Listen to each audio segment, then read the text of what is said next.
When the state 51. Yeah.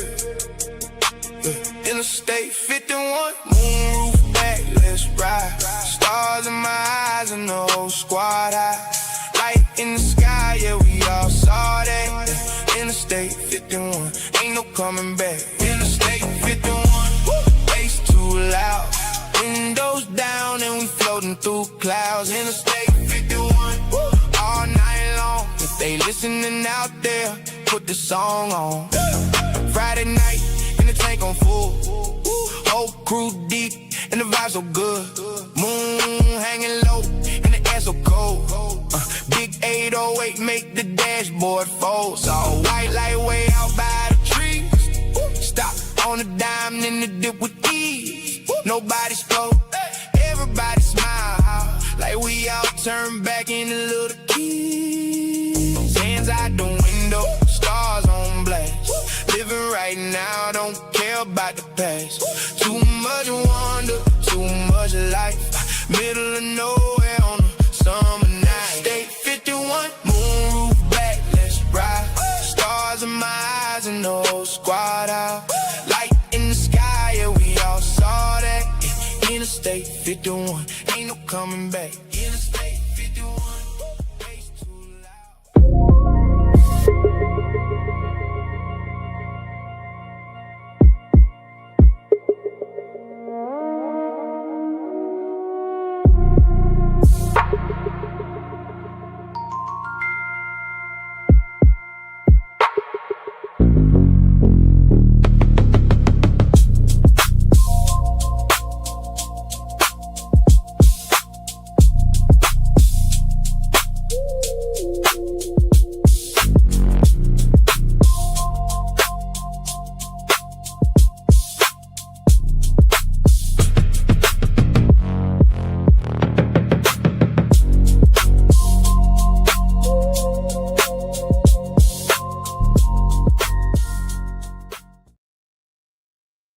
Hey, welcome everybody. Thanks for being here. Feel free to share it out into the world on different platforms. Want to welcome Tom Thompson, aka Cortex Zero, back for the stream. What's up, Tom? What's going on, man? Oh man, pleasure to be here, dude. I was so excited to get invited back on again here with you, man. Just got back from the beach. Still got a couple days of vacation. Feeling really good though. So really happy to be here with you, bro. Yeah, it's good to, I guess, have a refresher. I just made a video and a little presentation on what I call the UFO trenches, or getting involved in the UFO community in sort of a deeper level. But one of the parts of that was to take breaks, to kind of reset, separate yourself from all of the craziness, even from the top, not necessarily the community or interacting, but just the topic too in general. It's good to just kind of get away for a little bit and refresh the battery. 100%. Oh man, I mean, I feel night and day better than I was even like compared to the last time I was on the show with you, actually. Like that the week leading up into that, I was dealing with a lot, and just going to the beach, spending time with my family, my brother, who I don't, he lives in New York, so I don't get to see him all that often. His girlfriend came down to my aunt. A few of my cousins came down to, it was just good to just do life, as you know what I mean? Like there were days where I could have, while I was down there, just sit on the computer, and I did spend time working on things, and I got a lot done that I was really excited about. But I made some conscious choices to just be like, you know what? I'm going to go down to the beach. I'm just going to walk around, just, put my feet in the water, take some photos. Cause I love photography, and, I posted some of the pictures on X, just going out and just taking in the air and just, I don't know what it is, man. There's just something about the beach that like few places do that for me, like the beach does. And this was perfect, bro. When we got there, the first 2 days that we were there, I always say it's a perfect vacation when we have nice weather and a couple good thunderstorms. Just like a couple, like lightning over the water and everything. And not only did I get all of that, but I got tornado warnings. Like literally, if Android wasn't all screwed up, I tried to go live. I was going to go live from the inside of my car and be like, hey, everybody, I'm chasing a tornado. but Android's all screwed up right now. I can't like it. The spaces button's all broken. It's like but I think they're working on it. I hope they're working on it. But I had a great time, Yeah. man. I feel better. Yeah, that's awesome. And really, there's a lot ramping up since the last time that we were on stream. And just from disclosure, one couple things, couple avenues I think I want to get into today. There's a lot happening with whistleblowers Yeah. and NDAs and a lot of discussion around that.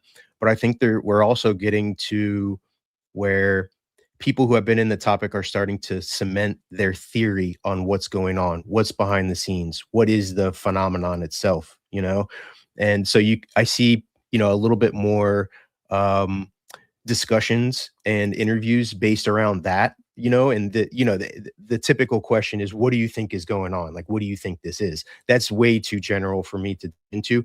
But what I want to do is play a couple clips of people like Avi Loeb talking about ancient civilizations, and there's another one with Ross Coulthart talking about alien hybrids. And just, I think there's a large spectrum of what's going on, but I think it will be good to kind of dive in and analyze some of these larger figures, talking more about the phenomenon itself instead of, it gets a little bit tiring, I think, at times in the topic when it's all about disclosure, like what's happening, what is on the forefront, the breaking news. And sometimes you just have to step back and look at the phenomenon as a whole to kind of get a picture of what this is really all about. I couldn't agree more with that, bro. Like, you said something very important before we start playing clips. When I was on with you last, you said something very important to me. You said, man, I miss your long form videos. And I took a step back, and it's like, all right, every day it's like, oh, Burleson said this and Birdshit did that. And it's like, and I love those guys, don't get me wrong. It's just, but it's like, that's not actually what I'm interested in. Like, I am, but it's not what I care about the most. What I care about the most is the phenomenon, like the characteristics of it, the cases and everything. So told you that I was going to start working on something.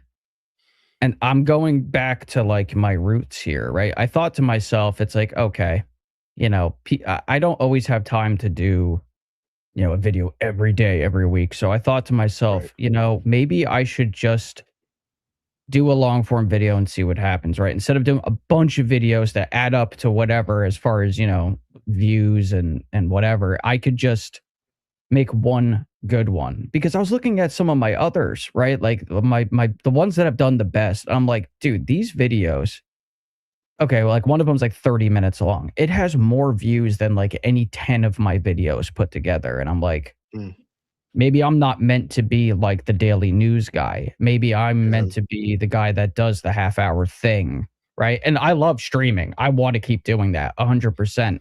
But maybe that, like what we're doing now, might serve as my short form. Well, not short form, but like my news aspect of like what I do. So that's I'm gonna just do like what I did with the Greys and the Men in Black, and just like I wrote a script, it's done. Now I have to develop visuals for it, and create a mood and tell a story. It's a very specific case that involves the hitchhiker effect. And from my perspective, it almost feels like an egregore was like created in this particular case. It's very strange, and it's nothing that I would want to be involved in. But that point that you made was so important. I'm like, the news cycle, we're all tied up in that, but I want to like, I want to do like what like the Free Research Project did. I want to talk to people and gather data and find things that we aren't talking about, right? Like I want to learn about the actual nature of this. And I mean, I think a lot is going on, but that doesn't happen when I'm just sitting here, giving people updates about what happened, on the Senate floor. And those things are important. Right. But no, I was thinking about other stuff. Just other content creators and people who are considered the top podcasters. And, they're, as far as I would say, not really doing deep dives into the phenomenon. They're just interviewing experiencers who are deep into the topic.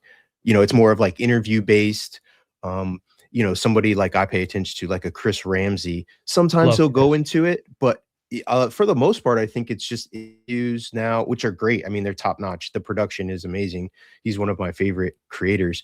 But yeah, man, I think that's one of the things that is sort of missing are these long form deep dives into like the grays, like the background of the grays and all that.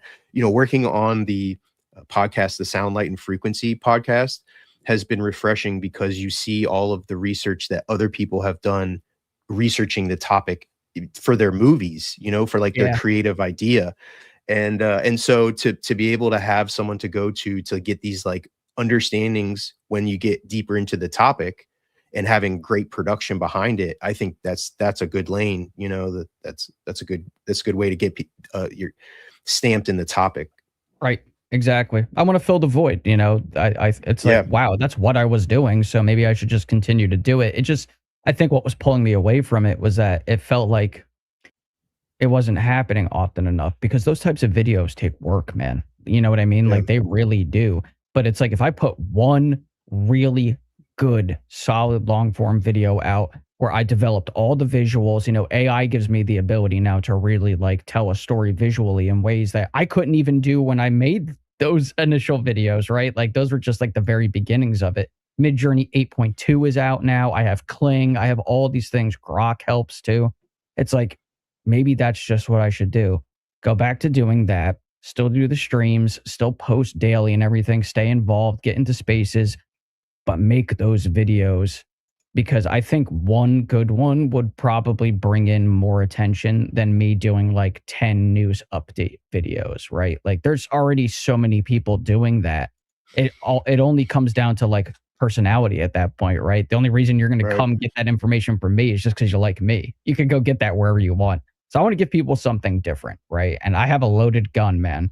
I have a loaded gun with so much information that I have found over vacation. I was, oh my God, the digging that I was doing. I have literally like, I have like 10 videos lined up that I can just knock down one by one by one. And I think that's what I'm going to do. It's going to take a little bit to make each one, but I think that's the point, right? Like it needs to take a little bit.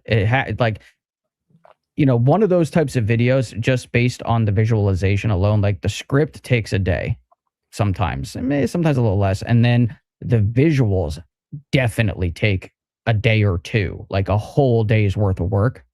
And then it's putting it all together and cleaning it up and making sure that it's nice and pretty and packaged right for everybody. It's a lot of work, but I'm going to do it. I'm going to go back to doing it. Hell yeah. Looking forward to it, man.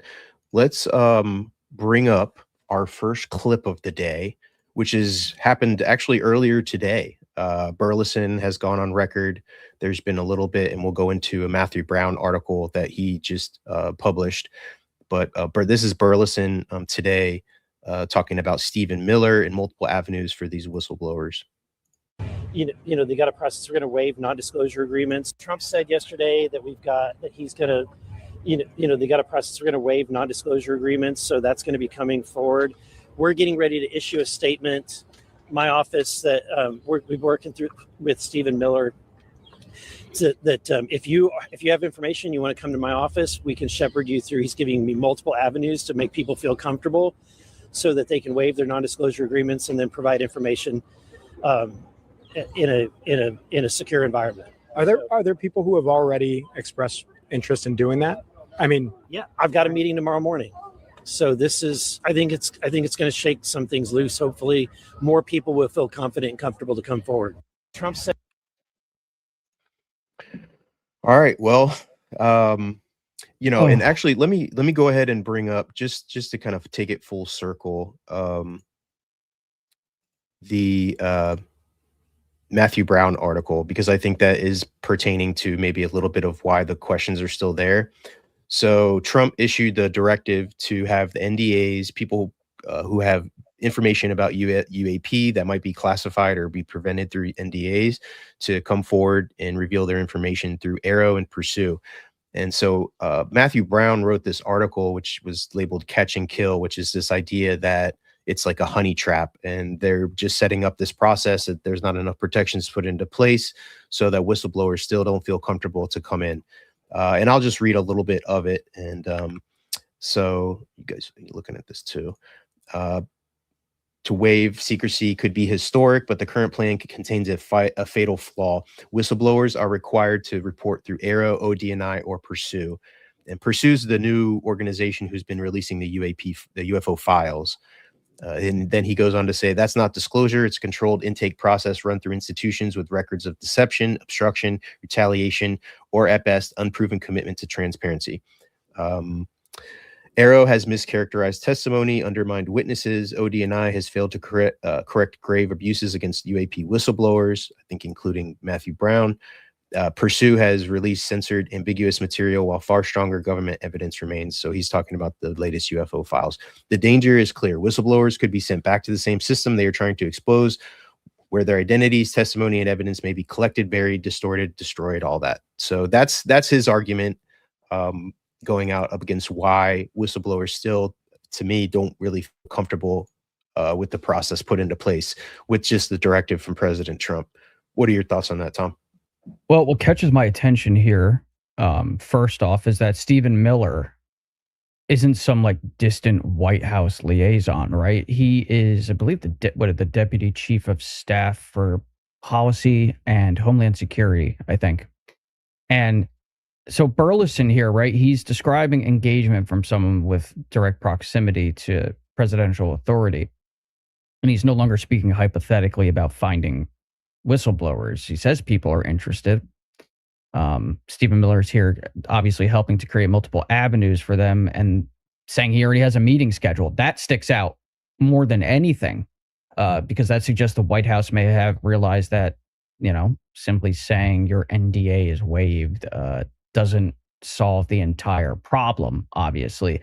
Now, that being said, this is exactly where I think we might want to balance cautious optimism with Matthew Brown's concerns. I take Mr. Brown's, word as gospel in situations like this. Matthew is the man. Creating an avenue for whistleblowers isn't the same thing as making that avenue safe necessarily, right? So you have existing intelligence community protections that are tied to lawful disclosures.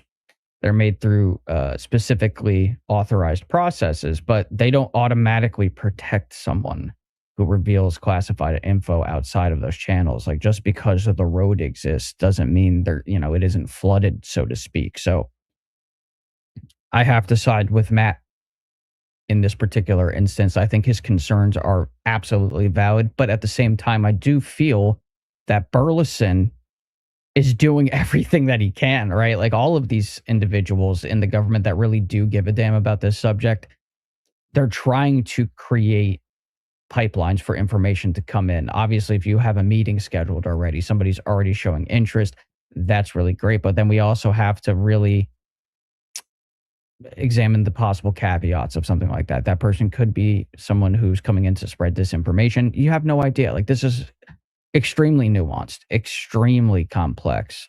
So I would want to know exactly what Miller and Burleson are offering for this. Is there going to be some form of written immunity? Is there actual amnesty? Can these individuals discuss, waived, unacknowledged, or illegally concealed programs without being prosecuted? Like, those specific pieces of information are extremely important. But the fact that there are representatives in the United States government that are willing to at least try to do these things is a good sign. It's a good thing that they're at least putting forth the effort to create a stable, safe environment for whistleblowers. But I'll remind people, it's dangerous, though, the situation that we're in, right? Like, the fact that the United States government can't even report to itself without there being, threat of everything from bodily harm to death, or even, destruction of someone's reputation, all of that. Like, that is a massive oversight problem that needs to be addressed across the board, even outside of UFOs.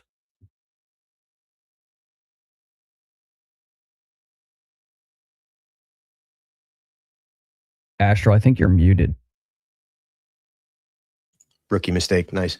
I thought my computer was about to crash or something. I was like, No, my son was screaming in the background, so it was funny. That is I think it's going to be an impasse that's going to come up, because if Luna and Burleson are doing what they think is the path forward to getting whistleblowers to show up, and then the whistleblowers still don't feel comfortable showing up, to me, there's going to be a limit in which this process is catered towards whistleblowers. And the thing about like Arrow and ODNI and Pursue, like, unfortunately, those seem to be very trusted within our government. So to have this whole process be set up and in a roundabout way be supporting it, I think the sentiment in the last year or so has been, oh, there's a new director, John Kozlowski with Arrow. He's acting in good faith. Luna even took a picture with him, like shaking his hand in the office. There was like a press op on the new process that's being released with the UFO files, and they're cooperating with Arrow, and the president is involved, and Pete Hegseth is there, and the Department of War, all of that. And so I think for Burleson and all these guys to set this up now and maybe have whistleblowers still not willing to come forward, to me is concerning. Because how many other things, also the UAPTA, there's been the Burleson posted the thing where he's like doing the backflip. it's crazy. But right? yeah, so how successful is the avenue going to be for whistleblowers to when they feel comfortable, or would it be to a situation where it might be too late? Like the opportunity might pass to where this might not come about again. That's something to think about too, right? Like how many instances of this particular situation are we going to see? Like this has never happened before. I know there's some people who think that we're still like in the same exact historical cycle as far as disclosure, and they say this and then this happens and then nothing, and then we go roundabout. Like we haven't had hearings before up into once you cross over the 2017 threshold, there's a lot that's happened that never happened before, and I think that's a good thing, right? And you again, I tell people this, I agree with like everyone having a very different opinion on the overarching disclosure situation. People have very strong feelings about it, and I respect that. So I don't mean to offend anybody with this, but I don't think this is a psyop, because there are because you got to think about like what a psyop is, what purpose it's supposed to serve and such. Like if they wanted to distract from something else, like there's a million other less complex ways of doing that. And UFOs, historically, they've tried to steer the public away from that. So the track record tells us that this is something that they would want to psyop people away from. And then all of a sudden they're going to use the very thing that they've been trying to distract us from something else. That's not usually how they go about this. They usually go outside of that frame. I don't think this is a psyop. I think what you are seeing is an effort, parts of the government, keyword parts, to get this information out, because it's not that the government is necessarily hiding UFOs.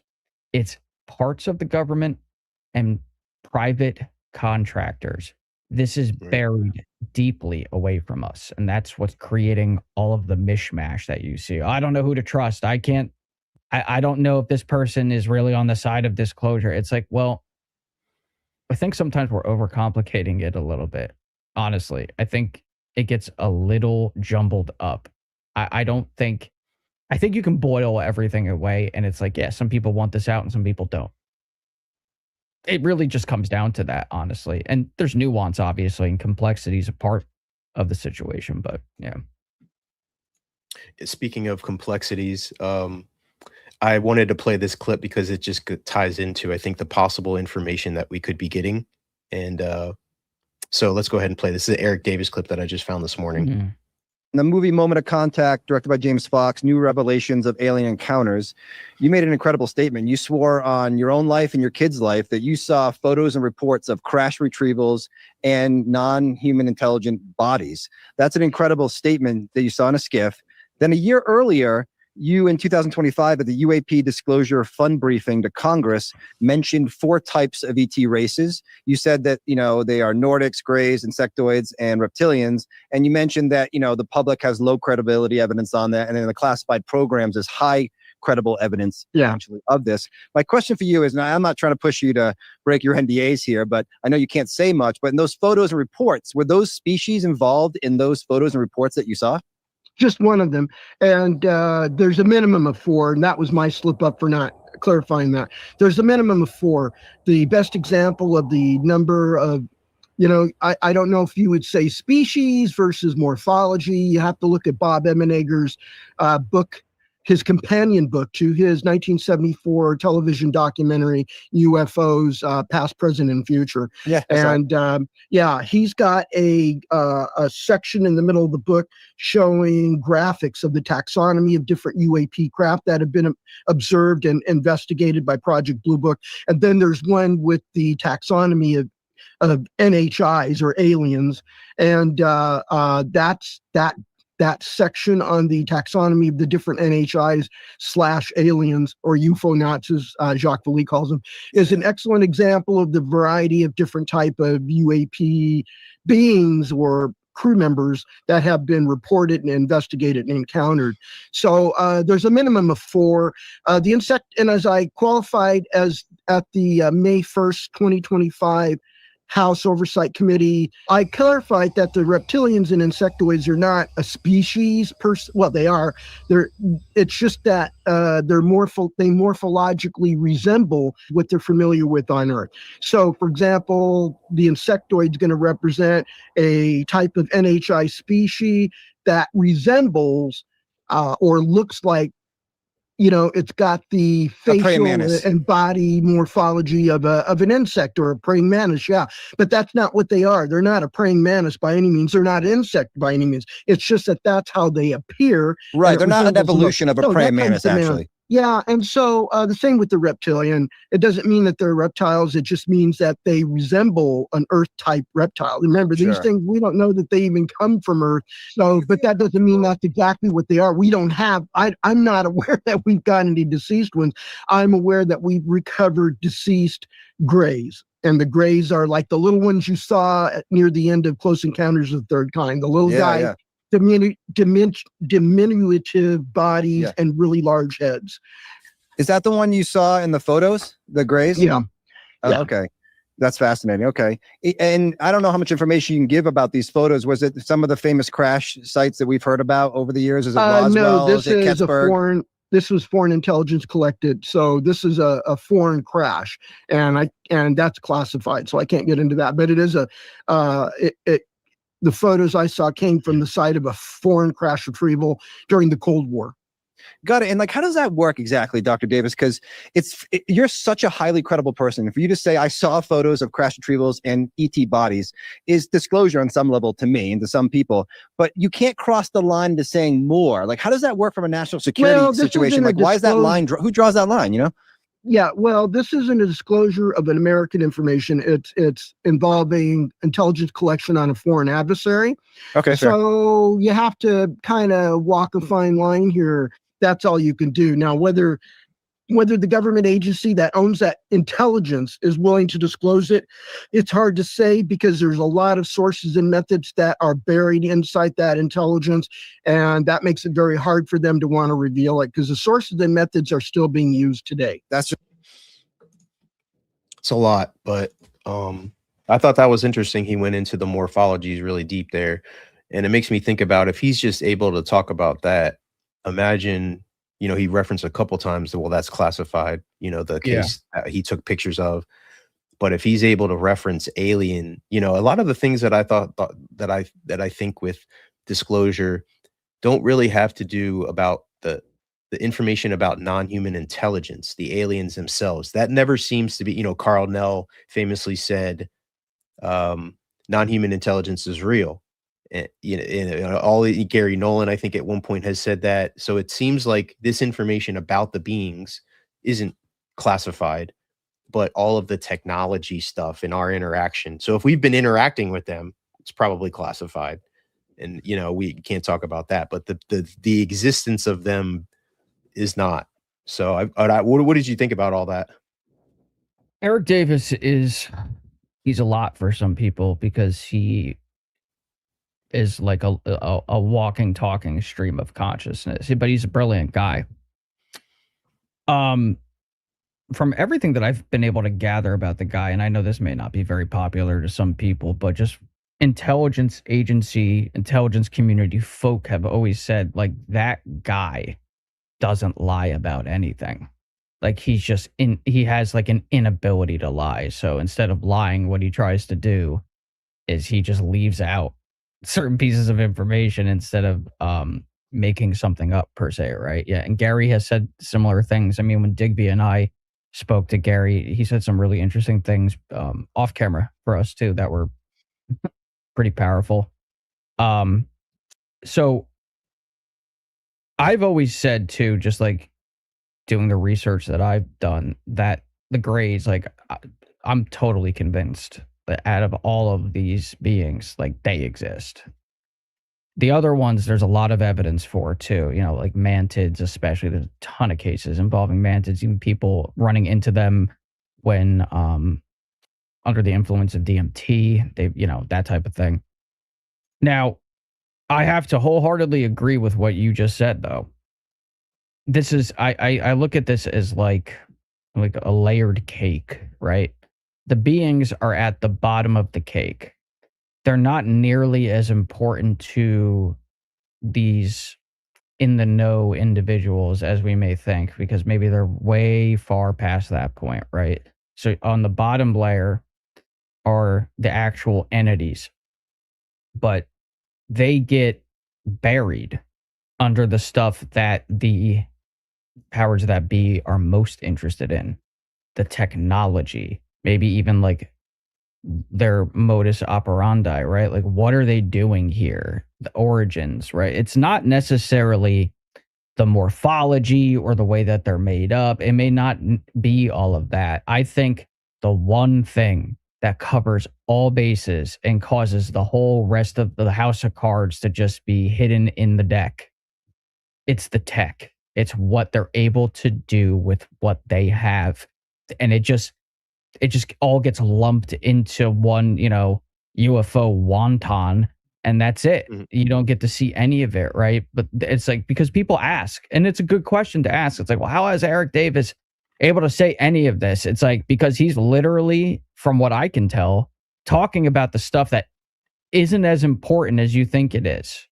It's important to us because we, you know, we're in the dark. So everything's important. Every last little morsel is important to us. But for the people that have actually been studying this, the morphology and the functionality of these organisms, or whatever they are, machines, both maybe, they're past that point already. They've had decades to study these creatures. They're way more interested in the technology and how can they weaponize it. Like, let there be no mistake. The ultimate power, the ultimate prize in all of this is to create weapons. That is the truth. I mean, from everything that I can tell, it is weaponry. And that's very upsetting to me and a lot of other people. I'm sure you probably feel the same way too, Astral. Like, it's a damn shame that it's got to jump to that. It's like we should be creating free energy and things that are useful to people and not figuring out new ways to blow each other up. It's a shame. Do you think it's the case where we have cracked a little bit of the technology and we are back engineering some stuff, or, you know, more of maybe like a Lukatsky point of view where we haven't even, you know, we haven't breached the hull, or we haven't figured anything out because it's so advanced? Or that, you know, Lou Elizondo, in a couple shows before, I shared a clip where he was talking about this facility testing this material, and it broke $1 million machine, and It to cost just them a bunch of money. to replicate it, it was $1 billion to replicate. You know, Yeah, it's insane. so it just makes me wonder, like, if they're just like, you know what, this is just, you know, this cost $50 million just to make the material, you know, or 50 billion just to create it. Oh, it looks like Tom just dropped out. We might get him back in here. But yeah, that's what I think about, is basically if we're back engineering, you know, this would be way more dangerous, I think, Sorry. that it would be happening. Oh, you're good, man. It's live. So we roll. yeah, we're rolling, right? So okay, I'll say this. I think it actually comes down to what everybody's definition is personally of progress, right?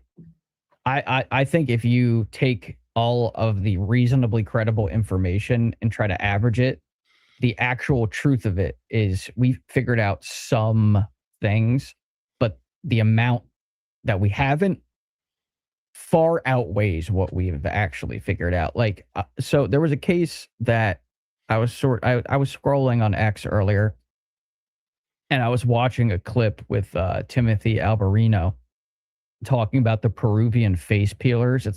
It's like I'm listening to that and I'm like, that's not aliens. Like, 'cause I'm just like thinking about, I think they're mixing a powder and a cream, and they're like trying to perform like face surgery on this girl, and they're using like, I guess like the equivalent of like a Silver Surfer like, flying around. And to engage the technology, they tapped something on their boot, and I'm like, no, that is not that's not NHI. That sounds like a rogue group of human beings running around with spectacular technology. Like, let there be no mistake, that is amazing technology. But apparently, from what I was able to gather, they were speaking English. So it's like, what is that about? And why would you need to go and grab some random woman and remove her face? Or like, you know what I mean? Like, maybe that's not what they were trying to do, but maybe that's sure as hell is what it seems like. And then I mean, think about it, man. How many people go missing every year that vanish, that never seen again without a trace?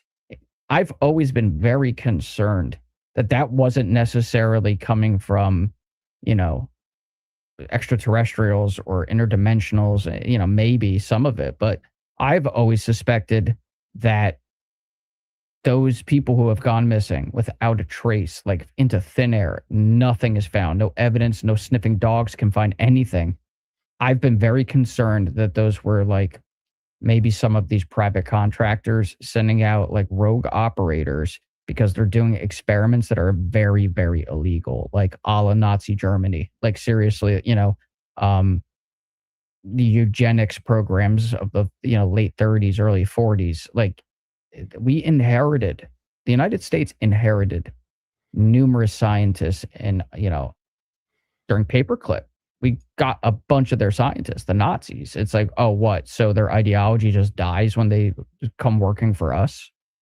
I've always been very, very concerned about that being passed down through the generations, that there's a belief amongst some of those people that it's in everyone's benefit that they experiment on human beings. It's in everyone's benefit that they do all of these things that are supposed to be illegal. That's what that sounds like to me. So I think we have cracked certain things, but I don't know if cracked is actually the right word. It's like we've successfully gained an understanding of very, very small aspects of what they're looking at, but they don't have the entire puzzle figured out, far from it. But they've had plenty of time to figure certain things out, and I think they have. You know, I think some of the black triangles are probably ARVs. I don't think the one that I saw was an ARV, because there was a specific sensation that came over me. I don't know how a human technology is going to do that or why it would do that.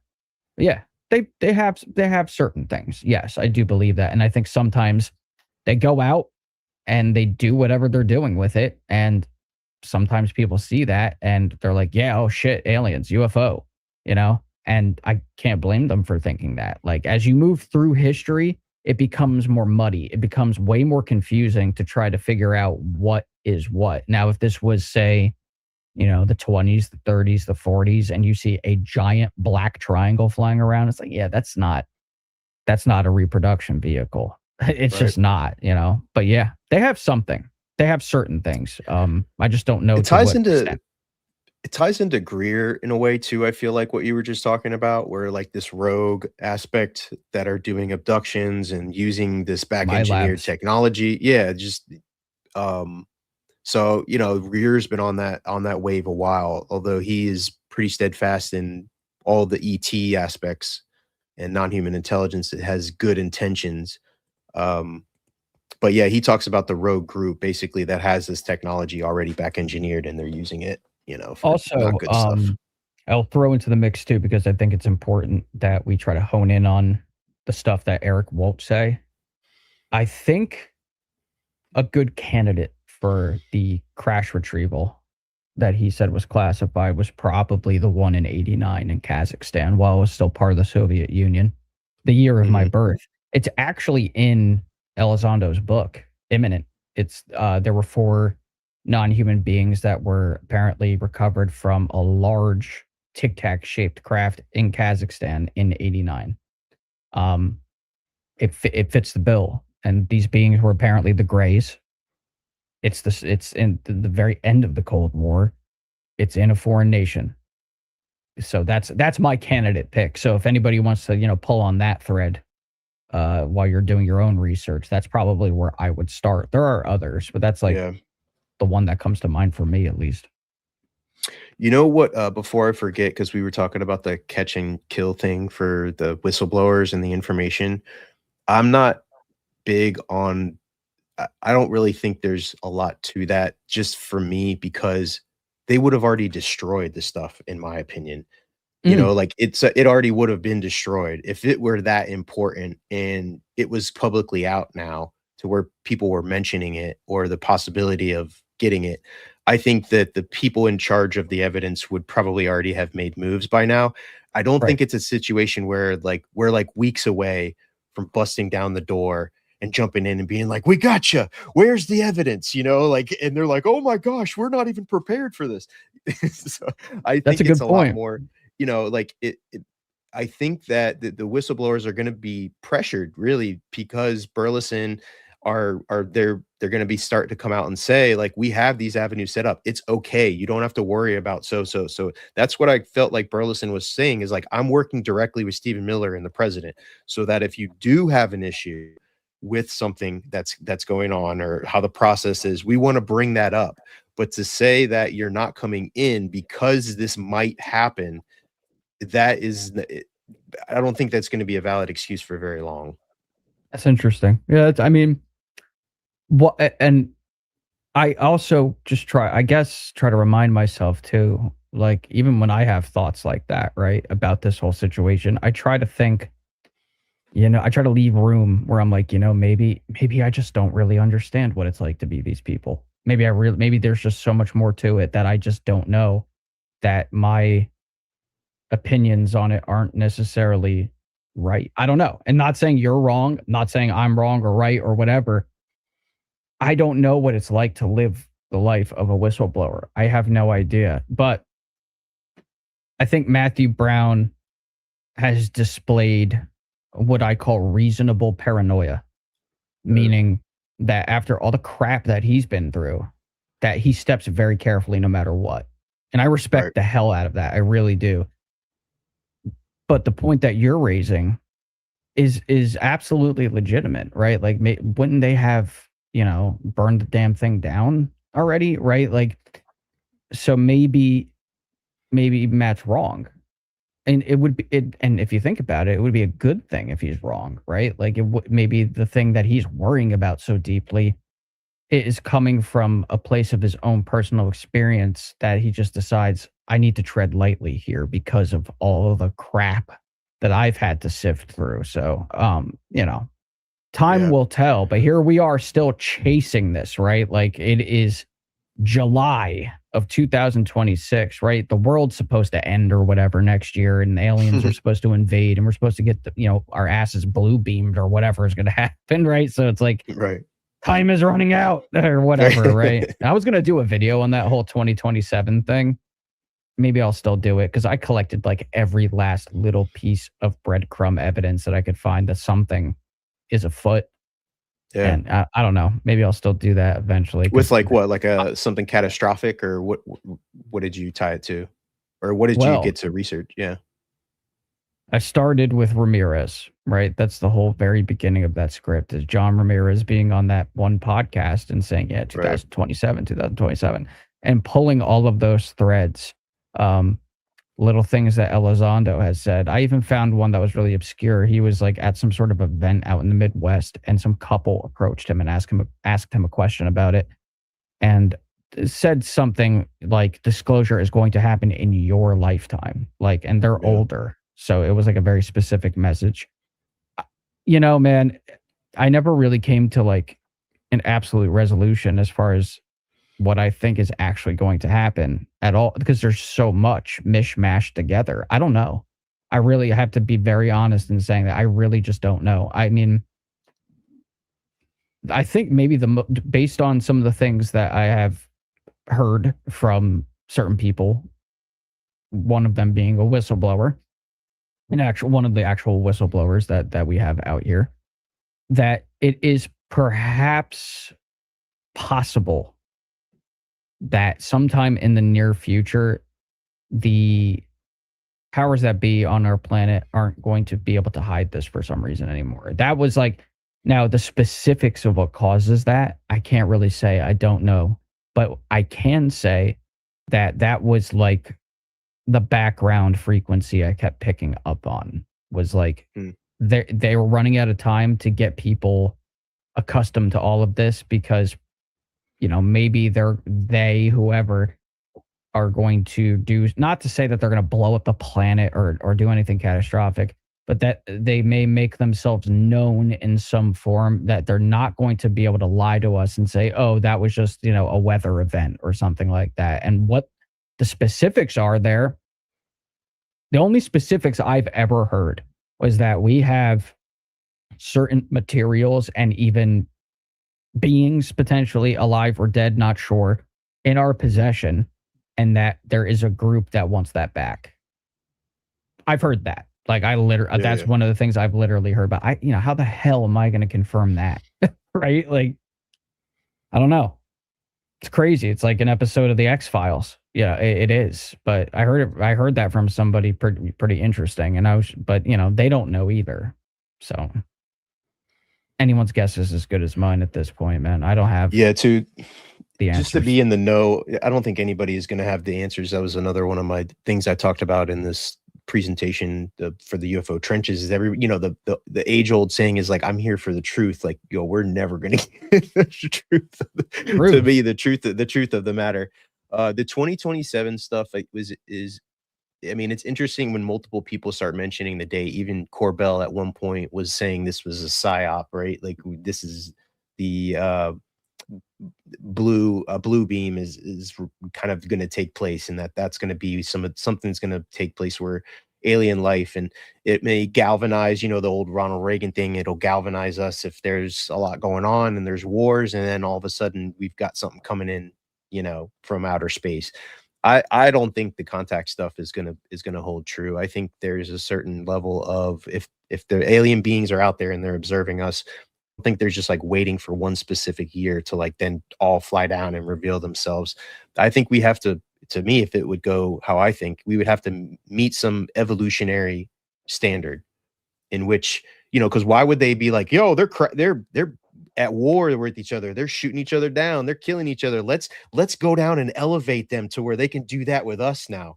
They're probably like, no, man, like we don't want this. They got to show us they can prove it. You nailed it. You absolutely nailed it. It's one of the videos that I did recently.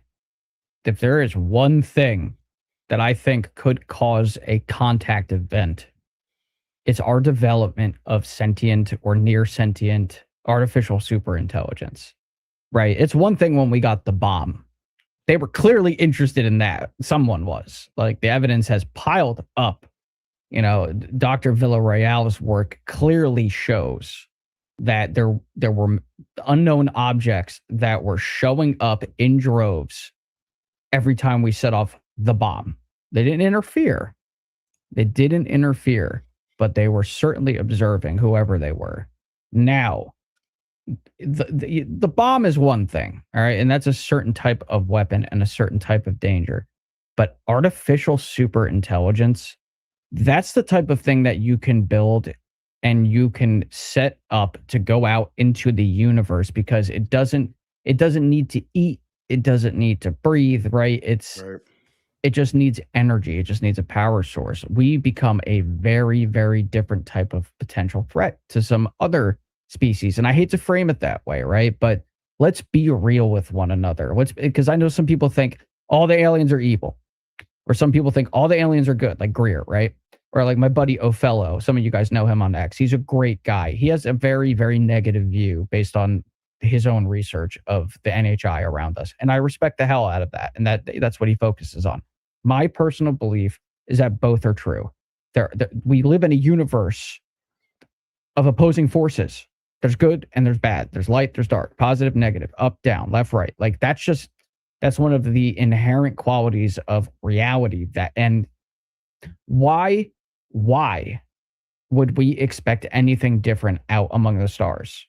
And it depends on the perspective, right? Like if you have another species living on a planet that's dying, right? Like, and their survival all depends on them invading another planet and killing off another species, right? Like, is that evil? It's not evil to them, maybe. Might be evil to the species that's suffering as a result of it, but it comes down to perspective and morality, right? Like we have our own moral compass as human beings, but at the same time, a completely different civilization on another planet may view our moral compass as absolute crap, right? Like they just act in the best interest of the whole, whereas like we have a very individualized moral compass a lot of times, right? We act oftentimes it's very self-serving sometimes, right? But we try. There's good people in the world that we try to do things for other people, but there's a lot of people who are selfish. Like now imagine a hive mind species where it's like completely orderly, even, and it's all about the good of the whole. They will sacrifice some of themselves for the good of the rest of their species. Like you don't know what you're going to find out there. But why would you expect it to be one thing or the other? It's going to be all, in my opinion. The universe is massive. It's all out there, I think. And one of the things that let me bring this up because I think you'll like this too. The latest episode of Sound, Light, and Frequency, I made this cool kind of image. It's called Culture Clash. And so one of the things that we just talked about is on the show, and Bryce Abel and Brent Friedman, is this like apocalypto idea where completely, we're completely unprepared for the actual contact from alien life and what that looks like. Like we think it's going to happen in some sort of way, but we're totally surprised. And at the end of, spoiler alert, if you haven't seen Apocalypto, but at the end, they're just about to kill the guy. And then they see the settlers coming in on the boats, and they've known, it's like totally new. It's something to, it's culture shock. And I think one of the things I think about, and that they talked about, another movie that they talked about was Arrival, and how Brilliant the movie. idea that we had to learn their language to then understand. So it wasn't necessarily they understood us or we could, or how we communicated. And I think there's an assumption that advanced civilizations or advanced alien life would already have us figured out. They know, like, oh, in telepathy, right? Like they know how to do all that. It could be the case to where they're trying to figure out how we communicate, and they don't know. They can't like just fly down and be like, let me just beam this thought into this human's head and he's going to understand everything. Like they've got it all figured out. So it could be a situation where they're learning a lot based off of just observing us and how we operate, but that if they made their presence known, it would completely disrupt our culture to where it would ruin our civilization. And maybe they have like a prime object, they don't necessarily, I could see that, right? Like I could see like our scientists, right? If we send our scientists down to, they just recently found an extrasolar planet that's the first rocky world that's in the Goldilocks zone that also has an atmosphere. Great candidate for some form of life, right? So let's say we've had the ability to reach it, and scientists did their observations, right? We're now the UFO in their sky, which I've always wanted to write a story about that. But like, they see an entire civilization down there. There's a culture. Like, I think our scientists would make a decision not to interfere. I think they would just observe. I think that's what human being, like, because typically when we send astronauts up into space, I've noticed a pattern amongst those types of people. They're usually very moral and of sound mind and really think their decisions through, right? Their survival on a mission depends on trust with other people that are on that spacecraft, and then vice versa, right? They have to be trustworthy. I think those people have a strong will and they're badasses. I think they would make that decision to observe from afar and not to interfere. I really think that our astronauts would do that. Like, typically we send really good people up into space. Like, look at we've had so many problems down here on this planet, but where have we had cooperation? International Space Station, right? Always the Russians taking us up on a flight. We're taking them up on a flight because, like, the space programs aren't always representative of, like, the nature of the government behind it. It very, very oftentimes it's the complete opposite. How many times have you seen a movie where the astronauts are up in space, right? Or a good example is the sequel to 2001: A Space Odyssey. Steve Bassett loves this film. We were talking about it one of the times that I interviewed Steve. He had the poster for it, 2010. It had I forget his name, but he was the main character in Jaws. He's in this film. And what happens is, like, they're all on this spacecraft headed out to check out, the monolith over out by Jupiter and everything. And things get crazy down on Earth between the Soviet Union and the United States. And they have to, like, abandon certain parts of the spacecraft. Like, the Russians have to stay on this part, and then the Americans have to stay on this part. And he's just like, no, screw that. He's like, that's their problem down here. We're up here. We're not letting any of that crap dictate our mission up here. That is not any way to operate a spacecraft. And so it's a really good example of that. This is a great picture, dude. This, like, you see a picture, right? They say a picture is worth 1,000 words. This is a really good example of that. Like, the culture clash. This is, God, you could do a really, really solid video about this topic. It's got my wheels turning right now. Yeah. And, even like you mentioned before, of people deciding the information. And there's the instance where Hal Puthoff talked about being on a panel, and our government brought together a panel, and they were going to disclose. They were going to reveal alien life, and we've interacted with UFOs. I don't know the specifics, but they really decided not to, against it, and they did not reveal it. So the panel came together and actually decided that the public was not ready to hear that information, which to me is just wild now that he's out here still talking about disclosure. And I'm like, well, panel, you had the chance. Can we get a do-over, right? While we're on this, I want to, off the top of my head, because it is so relevant to this image. For anybody here that is a fan of Star Trek or is willing to watch Star Trek, there's a lot of great material as far as, like, these types of ideas in Star Trek. In the original Star Trek series, with William Shatner, there's an episode called A Taste of Armageddon. Two planets conduct war with one another by computer simulation. They don't fire a single shot. They just simulate it on a computer, and when the system designates someone as a casualty, that person must voluntarily enter a disintegration chamber and be killed. So there's a little bit of an issue there when Kirk and company beam down on the planet and get caught up in the simulation. They're like, whoa, wait a second. Hey, that's your culture here, Chief, right?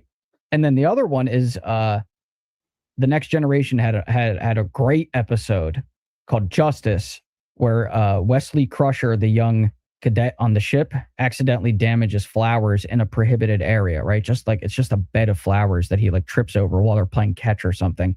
And he discovers that even an innocent minor violation is punishable by death. And they have to, like, argue their way out of them killing him for tripping over it. It's fascinating. Really, Star Trek's got a lot of stuff like that in it. And that's why I always recommend it. Like, you don't have to be a Trekkie and, dress up with the ears and all that shit, but if you want to, obviously go right ahead. But if you want some good philosophical conversations like that, the Prime Directive, all that, like, Star Trek is where it's at for that type of thing, man. It's great. Really interesting. Yeah, let me. I'm gonna bring up another clip here. Let me get it ready. I was never I've never really gotten into Star Trek, to be honest. It's not for I everybody. It probably can be pretty boring yeah. to some Well, people. I was hoping for the new Stargate. You know, there's supposed to be there was like a Stargate series being developed, and then it didn't end up getting. You know, I think it got cut off, and so it's Killing not me, going to man. happen. Yeah, Killing me. Stargate with modern CGI and everything, dude. Oh, be so good. it would be dope. All right. Speaking of, you know, maybe some hybrid type of talk. Roscoe. This was this morning on Reality Check, their Q&A, and there were a couple interesting clips, so I just wanted to play this one. I haven't even heard the full clip, so I'm going to respond to it as well. Talking about hybrids and that they walk among us. What species is the other half of the hybrid? Oh, okay. Well, yeah, I mean, I'm only speculating here, but you hear all sorts of stories. I mean, as Eric Davis told Congress, I think under oath, no less, there are 4 species of non-human beings that he was aware of: Nordics, greys, mantids, and Reptilian? reptilian. I'm here for you. And look, who are they breeding with? No idea. But what I do find fascinating is that, you know, a large part of human physiognomy, if you look at our brains, it's essentially a bolted-on reptilian brain with a slightly more advanced hominid forebrain attached to it. Where did that come from? Natural evolution? Maybe not. Interesting. I don't know. But certainly I don't have insights like that into the hybrid program. If anyone does, you know where to find us. Hybrid program. There was that hybrid program that was talked about by Matt Gaetz that was brought to his attention through somebody who came into his office or something like that. But I have not heard about any sort of program, you know, this whole recent thing with the legacy program. But I don't think the legacy program has something to do with the hybrids, though. But not sure. But what are your thoughts on the speculation for the hybrid stuff? Well, my mind immediately goes to all of the books that I read in a row from Dr. David Jacobs, because he was the one guy that covered this in depth. Well, I don't, you know, so it depends on what level of involvement we're talking about with the legacy program and hybrids. I don't know if the legacy program is necessarily developing that, but I've heard rumors that they were attempting to hybridize, I guess, between human DNA and then this non-human DNA, like in, I guess we'll call it the legacy program or a program. And that it began when the Roswell crash happened, and that the first thing they tried to do, apparently, not in the same year, but they tried to clone the beings, apparently, that came with the Roswell crash. I guess if they discovered, I could think it was because they discovered how much more advanced their brain chemistry was, and like obviously they have a bipedal morphology and found some compatibility there, that they were essentially trying to, you know, I don't know, I guess make a superhuman essentially. I don't know if it was for war, probably. This question that this gentleman asks, it's like, well, what's the other half? If you go and read David Jacobs' books, it's gray. It seems to be that, or like, because it now, when I was doing my research on the grays, which is always, you know, I do some form of that every week, basically. It seems like there are what appear to be biological grays, and then there's like android versions of them, and then there's like a combination of the two. And the vibe I always got was that there's some sort of like progenitor race that maybe looks like that, and they have done an enormous amount of experimentation and genetic modification like on themselves. And I don't know if that's what caused us to be here, or if they found a compatibility with us as they were surfing around the, you know, the universe. I don't know what the case is, but it's really hard to like pin down the original gray. There's so many instances. Like you have the ones that are really short and move around a certain way, but then you have the ones that seem to be very tall, very lanky and skinny and almost kind of gaunt. Then you have the real tiny ones that don't even seem like they're alive. They're very cold and, computational. But yeah, to answer his question, I think if I had to pick, it's probably something that came from the Greys like lineage, whatever that is, because there's a lot, man. Like I can't. In my opinion, there is no one definitive like Gray. Like, oh, this is what all the Greys are. And Whitley Strieber will even tell you this too. Like, if you go read his book, The Fourth Mind, it goes into detail about some of this. They have experimented on themselves and have done genetic modifications on themselves. Like, it seems like what we're destined to be doing at some point, right? As we develop artificial intelligence and machine learning and everything, like we are going to merge with machines, whether anybody likes it or not. It's coming. Like it is just inevitable. There's obviously moral questions that have to be asked about that, but they're going to try to do it. They are surely going to try to do it. It's like, oh, you mean to tell me that if we do this, this, and this, we could make ourselves, live longer, we're faster, we're stronger, we're smarter. It's like, yeah, every advantage in the book. Sadly, it may only be for people who are rich. And then we're gonna have a real damn problem on our hands. But yeah, we're probably gonna do that. No, that's basically going to be the evolution. I think, unfortunately, the direction that we're going in is the benefits are going to be too enticing. So if you're like, oh well, if you insert this chip when you're born, your kid will live 10 years longer, and you'll be able to diagnose all illnesses that you have within your body and be able to treat it.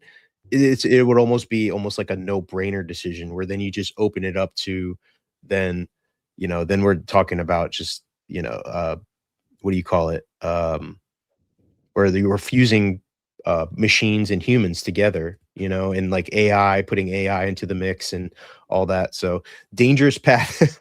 Does that lead to Greys though? I don't know. For me, like if I was going to say the other half of some hybridization that we would be going through, it would, to me, be the one that's closest to resembles humans, which would be like the Nordics, I guess, because that would be, to me, make sense of like how it would be able to happen or be possible, where it's not too noticeable. Like there's reptilian hybrids here, there's something.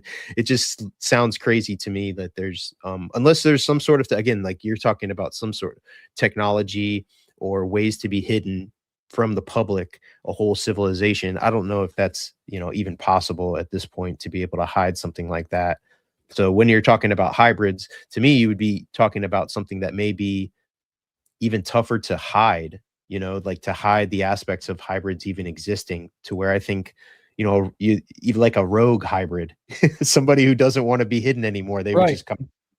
Well, I think themselves.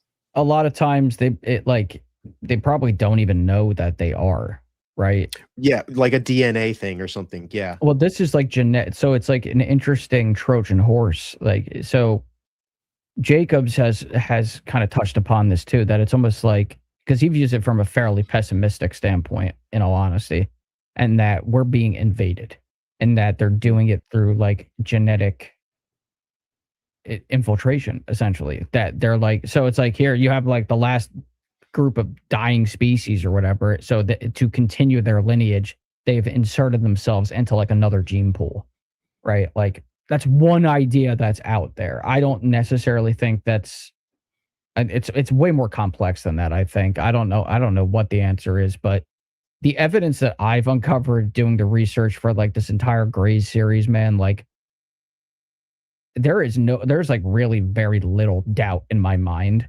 that some non-human intelligence came down here and started screwing around with our DNA. Like I am very, very convinced of that.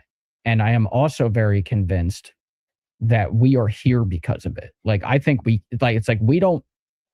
Nordics don't look like us type of deal. It's like, we look like them, right? Like we resemble these beings because we are related to them. That seems to be very, like, out of all the crazy things you could bring up in this whole, world of ufology, that's one of the things where I'm like, yeah, I can really get on board with that. You know, Bruce Fenton, you know, Bruce, the research that he's done as far as like genetic anomalies and like the bottleneck that happened thousands of years ago, like we shouldn't even be here. And then all of a sudden, not only are we here, but now our brain is bigger, we're smarter, like Ross was saying, you know, we have like this weird reptilian brain combined with some other parts. It's like we come off very much like we are a mishmash, like we are hybrids to some degree. Right. And ancient texts, religions, you would be shocked if you took the time to look into like what's in all of like the books from like the Eastern traditions, like artificial wombs. And I've made some posts about that before. Like they, you know, and again, you're using the language of the time, but they were talking about taking, you know, parts of humans and putting it into jars and then creating another being out of it. And I'm like, what the I'm like, this sounds like, you know, this sounds like a genetic experiment being described by somebody who doesn't have the words for it. It's like a Frankenstein. Weird.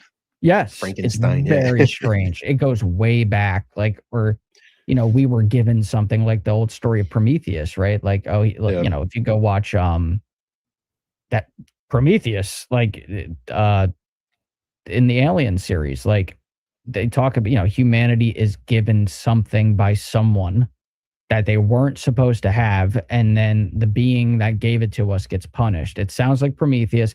It sounds like, you know, Enki and Enlil and Anu, the whole Sumerian story, but it's told in like varying ways. Like there's a lot of that, but you got to think the virgin birth, different parts of the world talk about a virgin birth, like Jesus, that, you know, all of that, like there's different variations of these stories, which means that there is one original story. And that's the most important part. It's like, what is that original story and what actually happened? It's so long ago. I got a clip that'll go well with this. Avi Loeb recently came out and started talking about pre-human civilizations and the technology that we possibly could find. So I'll just play this real quick.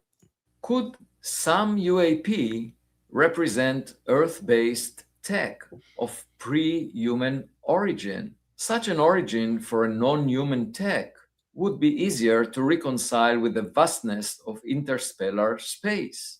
It doesn't require an alien species on an exoplanet to develop a travel plan that mitigates the hazardous conditions of interstellar space during a trip that may take billions of years.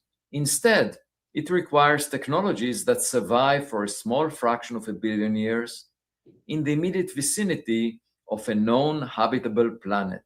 The UAP Science Advisory Council and the Galileo project, under my leadership, will attempt to analyze or collect better data on UAP in order to resolve their nature and origin. If technological UAP are human-made, our scientific research will contribute to national security. If some UAPs originated from an Earth-based civilization that predated humans by hundreds of millions of years, we will learn more about our ancestors and the long-term history of our home planet.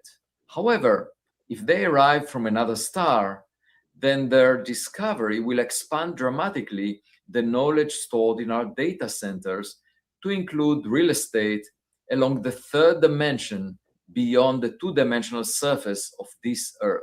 Humanity is currently constructing AI-assisted robots, which may replace humans as the dominant species on Earth in the distant future. This implies that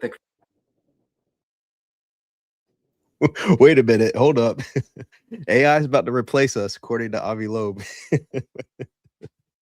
Avi, I hadn't even heard that. I haven't even heard that clip before, but yeah, Avi, I mean, what are you doing? I wanted to tie that in, but yeah, I mean, if a civilization has been here unbeknownst to us and has been able to be here the whole time, and I would imagine they're in our ocean. To me, that would be the only logical place that they would be able to really, if they're physically here, you know, if they're in another dimension. Somebody in the chat mentioned about, you know, existing in another dimension. Yeah, I think that's possible to me, especially with alternate states of consciousness and some of my experiences. If they were in this astral realm, or they were in these alternate states of consciousness in a higher frequency where we can't even experience or know about them, that would make sense to me. But also, if they were here physically, I don't think they would be able to just be flying around in space in some like mega mothership that we would find them. Independent and community astronomers would be able to identify a lot of this stuff. But in the ocean is interesting to me. If they were down deep in the ocean and were able to live and be undetected and not able to be seen by us yet, that makes sense to me of how a civilization could be here the whole time. Yeah, I mean, my dad has always kind of spoken about this like a little bit here and there, where he would say, you know, he believes it's quite possible that what we are experiencing right now as a civilization, like it's happened before, where we've arisen, you know, or some, you know, dominant species arises on Earth, and then they get wiped out one way or another, right? Like either it's a natural cataclysm or they, you know, self-induced, whatever it might be, it happens. And people always say, well, like, how come we don't find any evidence of it? It's like, well, we find a lot of very confusing evidence on this planet, you know, out of time artifacts, as they're called. Or you could take into consideration that depending on the materials that dominated the construction of their architecture, of whatever they're, you know, leaving behind, it doesn't take the Earth very long to make mincemeat out of that stuff. Like it's gone, right? Like what gets left over the most is stone. That, you know, if you're talking about, all right, so I'll give you a really good example too. Like if New York was just like abandoned and nobody maintained it, it would not take a very long time for it all to just disappear. Like all the steel, everything gone. Now, one of the problems that I have with the whole like crypto-terrestrial deal is that the amount of like, for them to be as advanced as they are, that leads me to believe that they have a very sophisticated network for engineering, for collecting, you know, materials, manipulation of elements and things of that nature. And it's like, I feel like we would see more of that type of like mass production going on. Now, if it's underwater, it leads me to believe that they like weren't from here. They came here with ready to use technology and then set up a base camp here, but that they are not originally from the Earth. Mac Tunney's wrote about this. The late Mac Tunney's, he was really brilliant, wrote about this in 2010, the whole crypto-terrestrial hypothesis. So it's like I sort of like have like a half and half view of this. I can get on board with civilizations that were wiped out and then had something already in place, something that kept them afloat, and that they retreated underground or something of that nature and have survived. But it would have it's something that would have already had to have been in place, ready to go, as far as like an infrastructure to actually maintain their own survival, which is why it leads me to believe that if we have some sort of like variation of like a sister civilization on this planet that is under the ocean, it's alongside of us, they're operating, doing what they do, flying around in these unbelievable machines, I don't think they came from here. I think they came from somewhere else and set up residence here. So it's like it's a combination of both ideas, and I might just be wrong too. You know, I have no idea, man. That's where my mind goes though. But they are certainly in the oceans. I'm very on board with that. I did a whole video on that. It's the latest video on my YouTube channel. They would have every reason to use the oceans to their benefit. They would have to be advanced though, because the pressure becomes so immense per, you know, cubic inch as you get further and further into the ocean. Like there's no way that you're going all the way down there and then like setting up a neighborhood without being immensely more advanced than even we are, because we can only reach certain depths, you know, publicly at least. But they're aware of a lot, you know, like, Yeah. no, how many people do you personally know that own, you know, an advanced network of sensors like thousands of feet down into the ocean? I can't name a single person in my neighborhood that has any of that. Who has that? The Navy, the military. So anything weird that's going on down there, they're the ones who are going to see it first before anybody. And they know. I mean, look at everything that Gallaudet talks about, man. He knows. He knows more than he can even say, I guarantee you. Yeah, he's another one when you're looking at knowledge about what's going on with USOs. He's definitely somebody, and you know, I work with Richard Dolan. Richard Dolan's another one who's just the best historian on USOs that there is. He's got a 3-part series. I think he's finished it up. Yep. So yeah, and then Gallaudet, is he privy to any information that has been prevented through NDAs, you know, of like coming out and saying a lot of the stuff that he would know or came into contact with? I want to play this thing. I'm going to take just like a 2-minute break, but I wanted to play this video. And while we're doing that, we can just chill.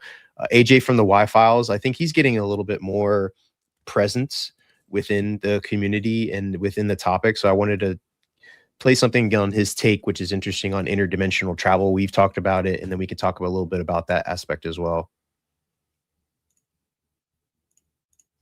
As far as aliens, I can't get my mind around how far apart everything is. So if UFOs are real, and I'm pretty sure they are, it might have something to do with interdimensional travel, which sounds kind of woo-woo, but it's definitely scientifically grounded, like traveling in extra dimensions to cross distances quickly. You can do that scientifically. CERN was researching that up until recently, looking for clues of Klein particles, which allows you to slip into extra dimensions, which compresses space geometrically. And the further deeper you go, it's called the bulk. You go further deeper into the bulk you go, it more compresses, and you can just go anywhere really fast. So when we see these orbs or crafts kind of just jumping like it skips a frame, that would be consistent with extra dimensional travel, or just popping out and disappearing. That'd be consistent with it. Is that aliens? I guess it could be, or humans from the future, or some type of sentient AI. I don't know. But aliens just zipping across the galaxy here, I can't get I don't think that speed of light is just kind of a thing. Come here. Speed of light is a thing. So you mean that there's bounds to this universe? So interdimensional travel will be outside of those bounds? No, in extra dimensional, that's scientifically grounded. Like the math works, but the speed of light is still a hard limit. So you would assume that if it's a hard limit for us, it's probably a hard limit for everyone. The laws of physics in our reality are just going to be the same everywhere. So if you're 10,000 light years away, you're still 10,000 years away traveling at the speed of light to get here, which you really can't do. You really can't get up the speed of light because of the mass and the gravity and all that. So you have to find a different way. So is that a wormhole, like an Einstein-Rosen bridge? Could be, but that's a lot of energy. So maybe they harness a small black hole, a singularity. Scientifically could be true. Jump into another dimension, scientifically could work. Requires a lot of energy and expertise that we don't have yet, but we do know it could happen. And the extra dimensions would explain things like the hierarchy problem with gravity. Why is gravity such a weak force when the other forces are so much stronger? Like gravity doesn't make sense. Scientists don't know how it works. They're looking for gravitons. They can't find them. So maybe someone found them. Maybe some species figured out the gravity problem.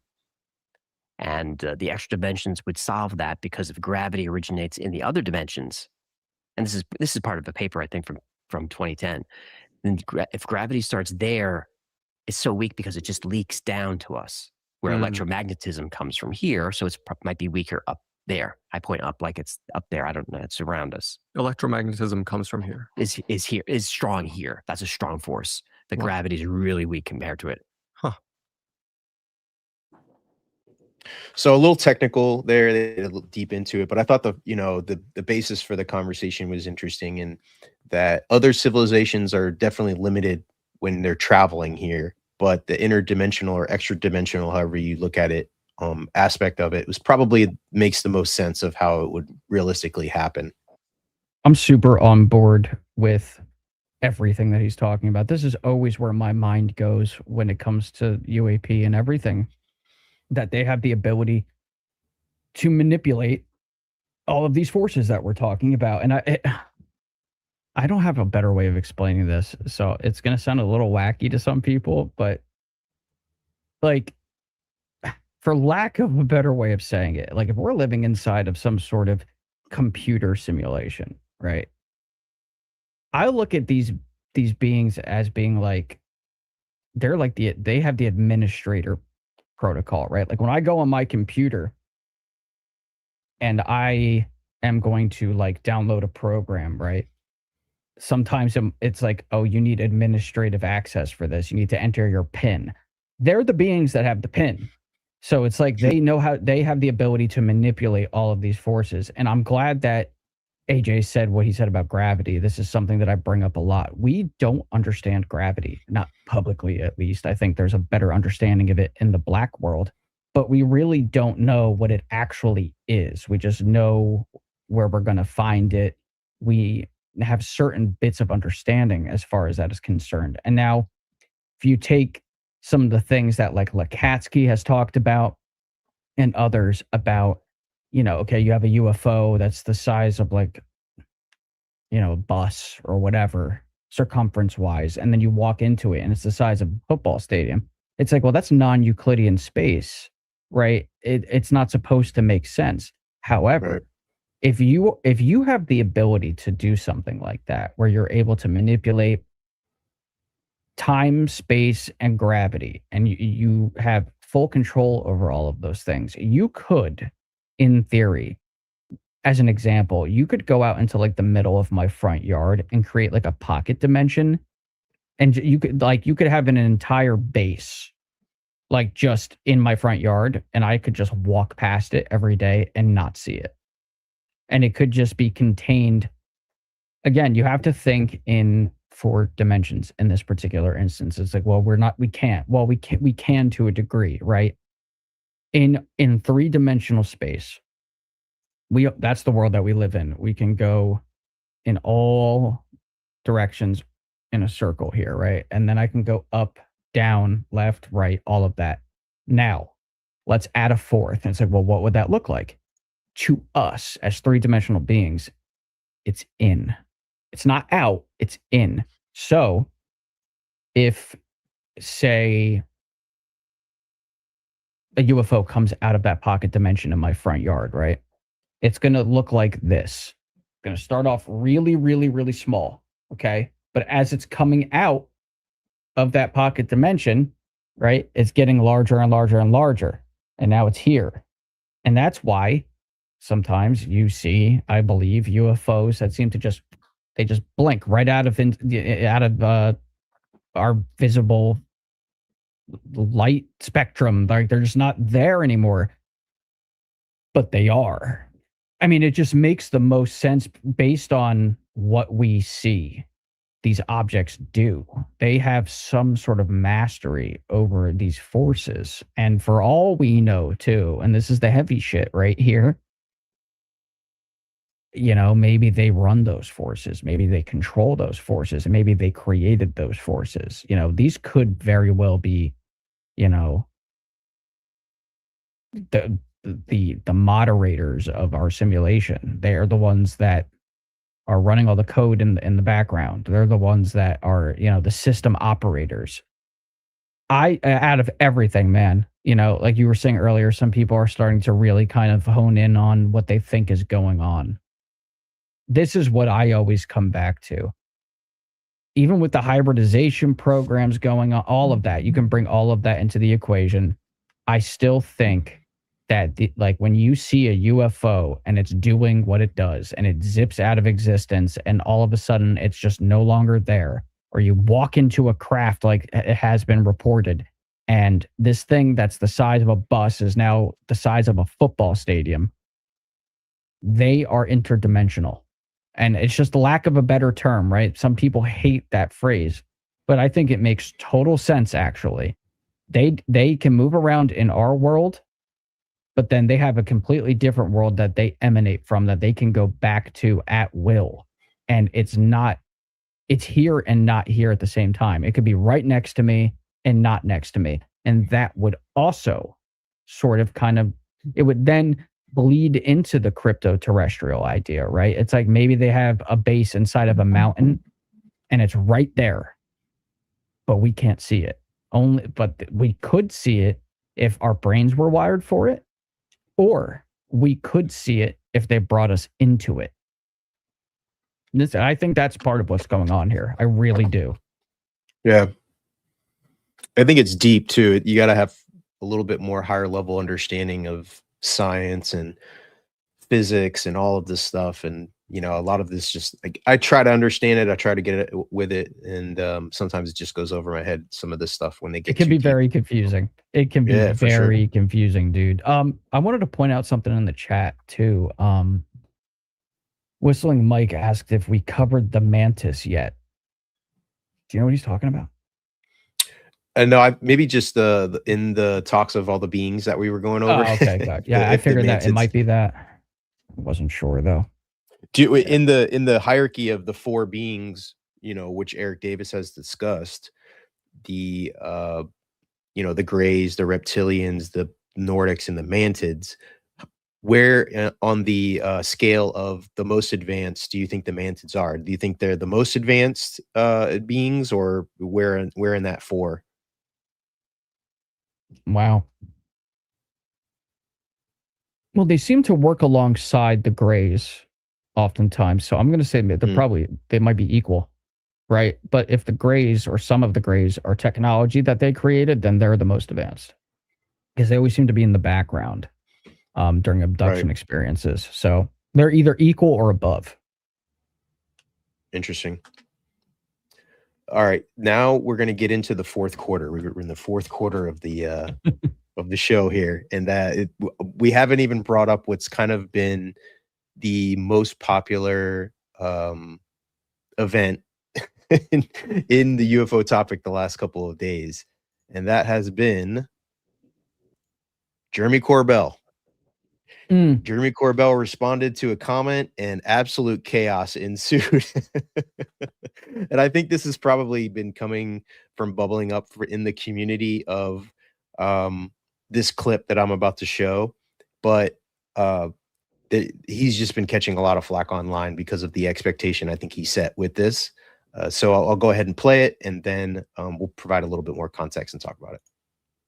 If they don't come out with the next drop having to do with reverse engineering non-human intelligence craft, and if they don't address or begin to address biologics, then they saw in Sleeping Dog the file systems.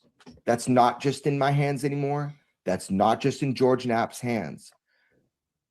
They have promised transparency on what they know on UAP. David Grush went up in front of Congress with his hand to the country, to the globe, and to whatever he believes in. And he told the truth. And he told you not just UFOs are real, that we have been reverse engineering them, that we've been trying to for decades, and that there were pilots, biologics, he said, non-human intelligent beings. Now, if that's true, and if you believe him, our government, in parts, has that information. It is time to tell the American public the truth. The movie Sleeping Dog was literally born from the resistance to the truth. It was born because your government, our government, many other governments, such as the Five Eyes Alliance, has chosen silence over transparency. That is going to end. But the problem is, how? You got to get ahead of it. The White House has to get ahead of it. Our president can order the release of UAP files, but he needs to hold the CIA and other organizations that have the data, information, and knowledge accountable. It's not good enough to say it. You have to hold them accountable, because you don't want to be a president that is lied to, just like Clinton was. So that's what's up. That's the score. That's the truth. Sleeping Dog, you see in there what is possible, but it's up to them because of you to make it happen. There it is. There it is, isn't it?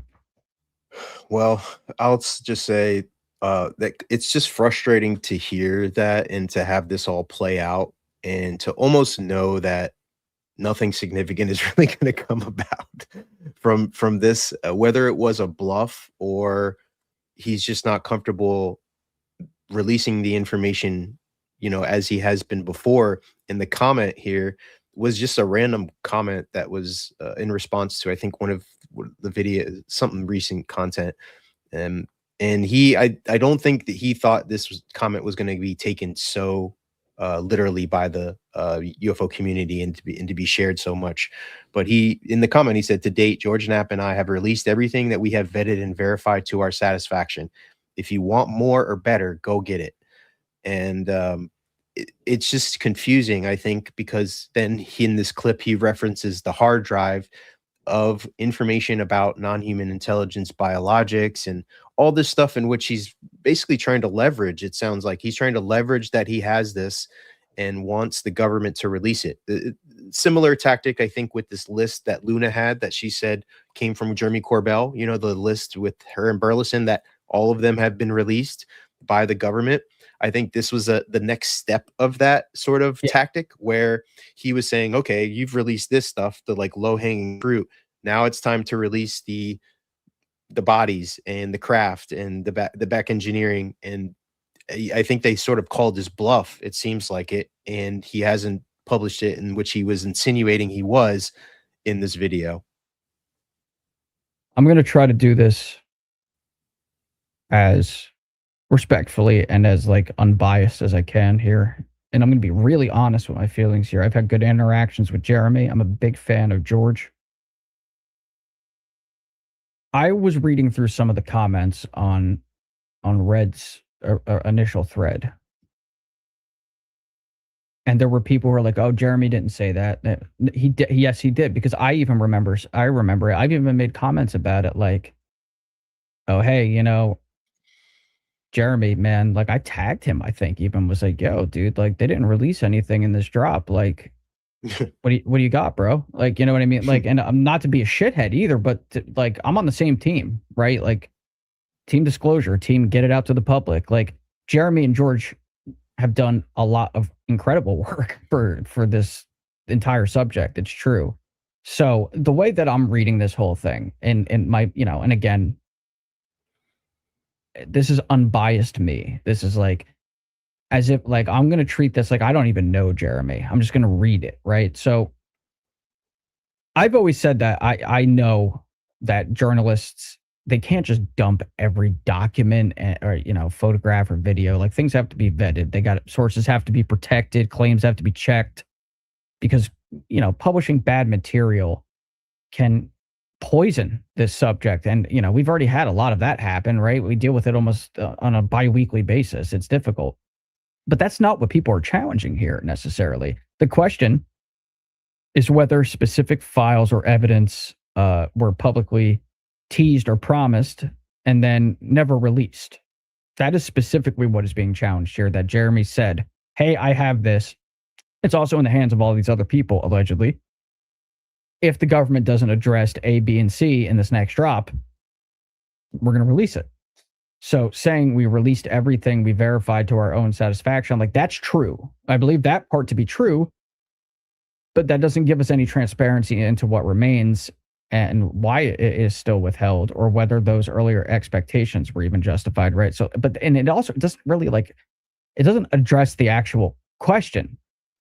The UFO community has spent decades being told that extraordinary evidence exists and it's just beyond our reach. People are entitled to ask where it is without being treated like they're demanding someone else to do all the work too. Corbell may absolutely have legitimate reasons to hold some of this back, right? But then I would have to say, I think it's fair for him to explain those reasons at this particular juncture, right? Is it unverified? Is there a source that's at risk? Is there a legal restriction? Was the original claim a bit overstated because people make mistakes? Nobody's perfect. Any of those would be more useful than the response that he actually gave, which was a bit sarcastic. And, you know, maybe he was annoyed, and that's okay. You know, we all get annoyed too. But you can't build your reputation on possessing hidden evidence and then become irritated when the public asks to see it. You know, because that is what he said. And I'm saying this to be as fair and as respectful as I can here. I'm not shitting on anybody. If I go on your show and I make a claim like, listen, government has a week, and if they don't do this, I'm going to do that, and then nothing happens, and I don't even speak about it, like, yeah, man, people are like, yes, people are going to like question that. People are going to come and leave comments saying, yo, man, you said you were going to do a thing and then you didn't do a thing. Like, they just want an explanation as to why, in the least, right? Like, he may have just been bluffing, right? Like, he might just be trying to force their hand. Like, one of the things that I thought to myself was, it's like, maybe he didn't have anything and he wanted to try to make them think that he did.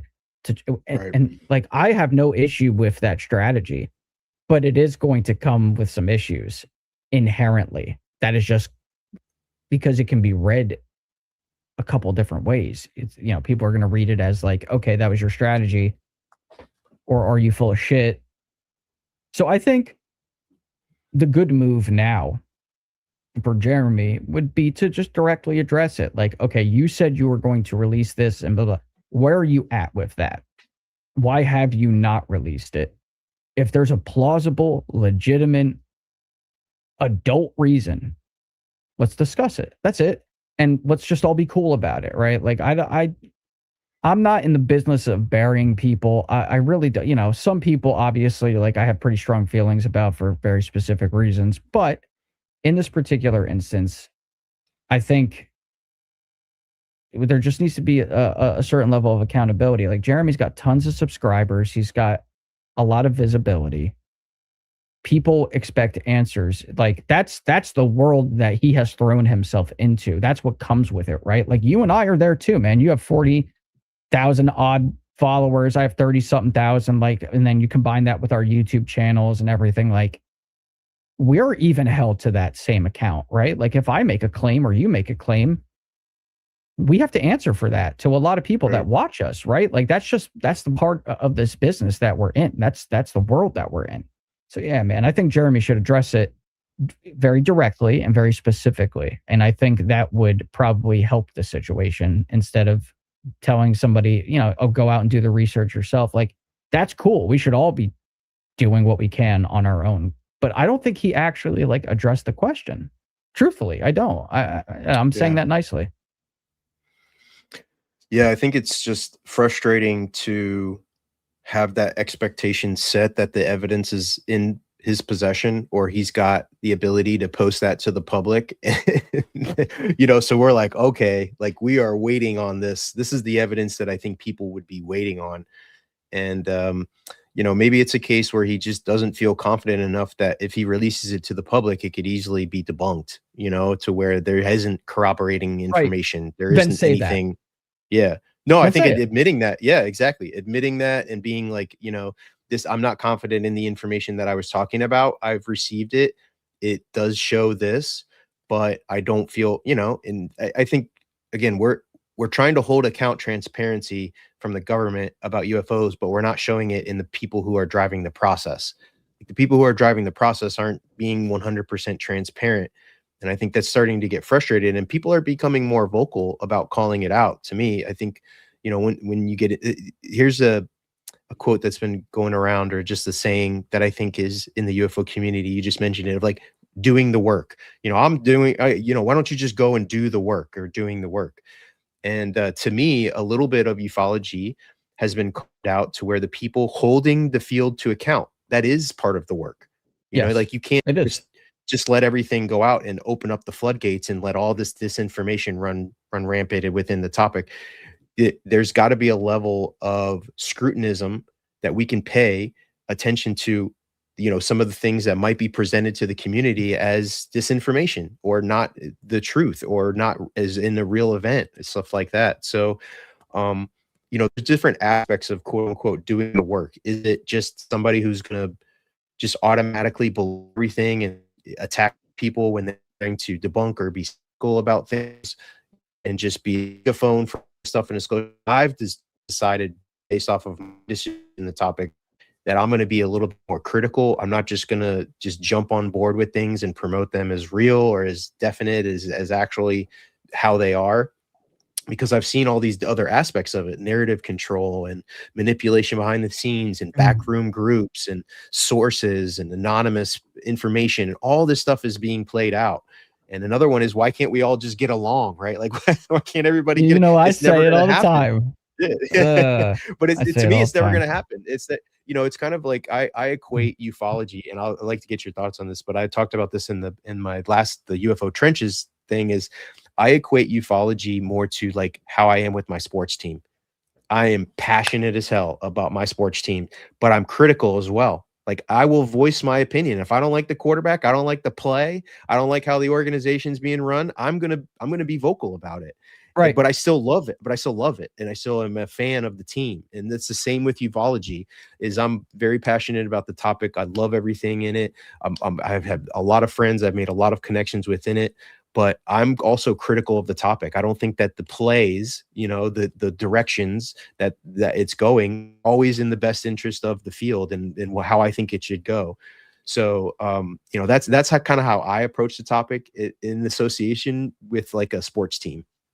That's a great comparison, honestly. And it's like, why can't we just do that, right? Like, and I know why. I know why people aren't always as vocal as maybe you are when you have an issue with something, right? I see your posts. I see all your posts, man. I see every single post. And you would probably be, maybe not. You might, well, maybe you would be surprised with how many of them I agree with. Like, maybe I just, I cover what I cover and I let you handle some of that, right? Like, it's like, he's on fire, let him do his thing, let him cook, right? I know why people aren't more openly critical about other researchers or things that are posted. It's because they're afraid of how certain people are going to react, because they know, just like in politics, that if you go on a video or you make a post and you say something critical about somebody, you are about to start an argument. And some people just don't want to fucking deal with that. I'm one of them, right? Like, I am. I got, like, sometimes I just stay out of shit. I'm just like, you know what, man? I don't feel like losing 30 fucking followers today. I'm just not going to talk about this, right? Because that's, you can't control everybody. I have done my absolute damnedest to be somebody that, like, the highest percentage of people watching me are going to be like, I don't always agree with Tom, but I like the way that he approaches it. I like the fact that he's, I want people to watch me, and it's cool if we disagree, but I don't want you to disappear because you disagree. I would want you to disappear for, at least like a really good, legitimate reason. And I try to give you almost none. Give you as few as possible, because I feel it's like, all right, so there's a case that I feel like was a hoax or whatever, or there's a case that I believe in.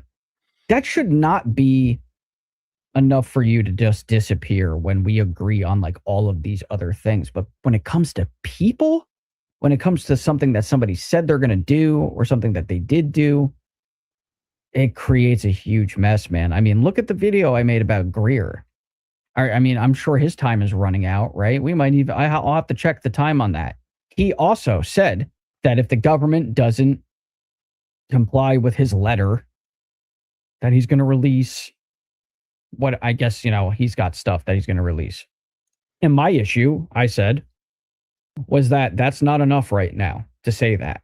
You should fire a warning shot. I'm not telling the guy what to do. I'm giving him a suggestion that works for me as someone observing this. Like, if I take myself out of the content world and I'm just someone interested in the topic, what would I want? I'd be like, oh, it'd be really great if you showed that you really do have a bullet in the barrel and you're loaded and ready to go.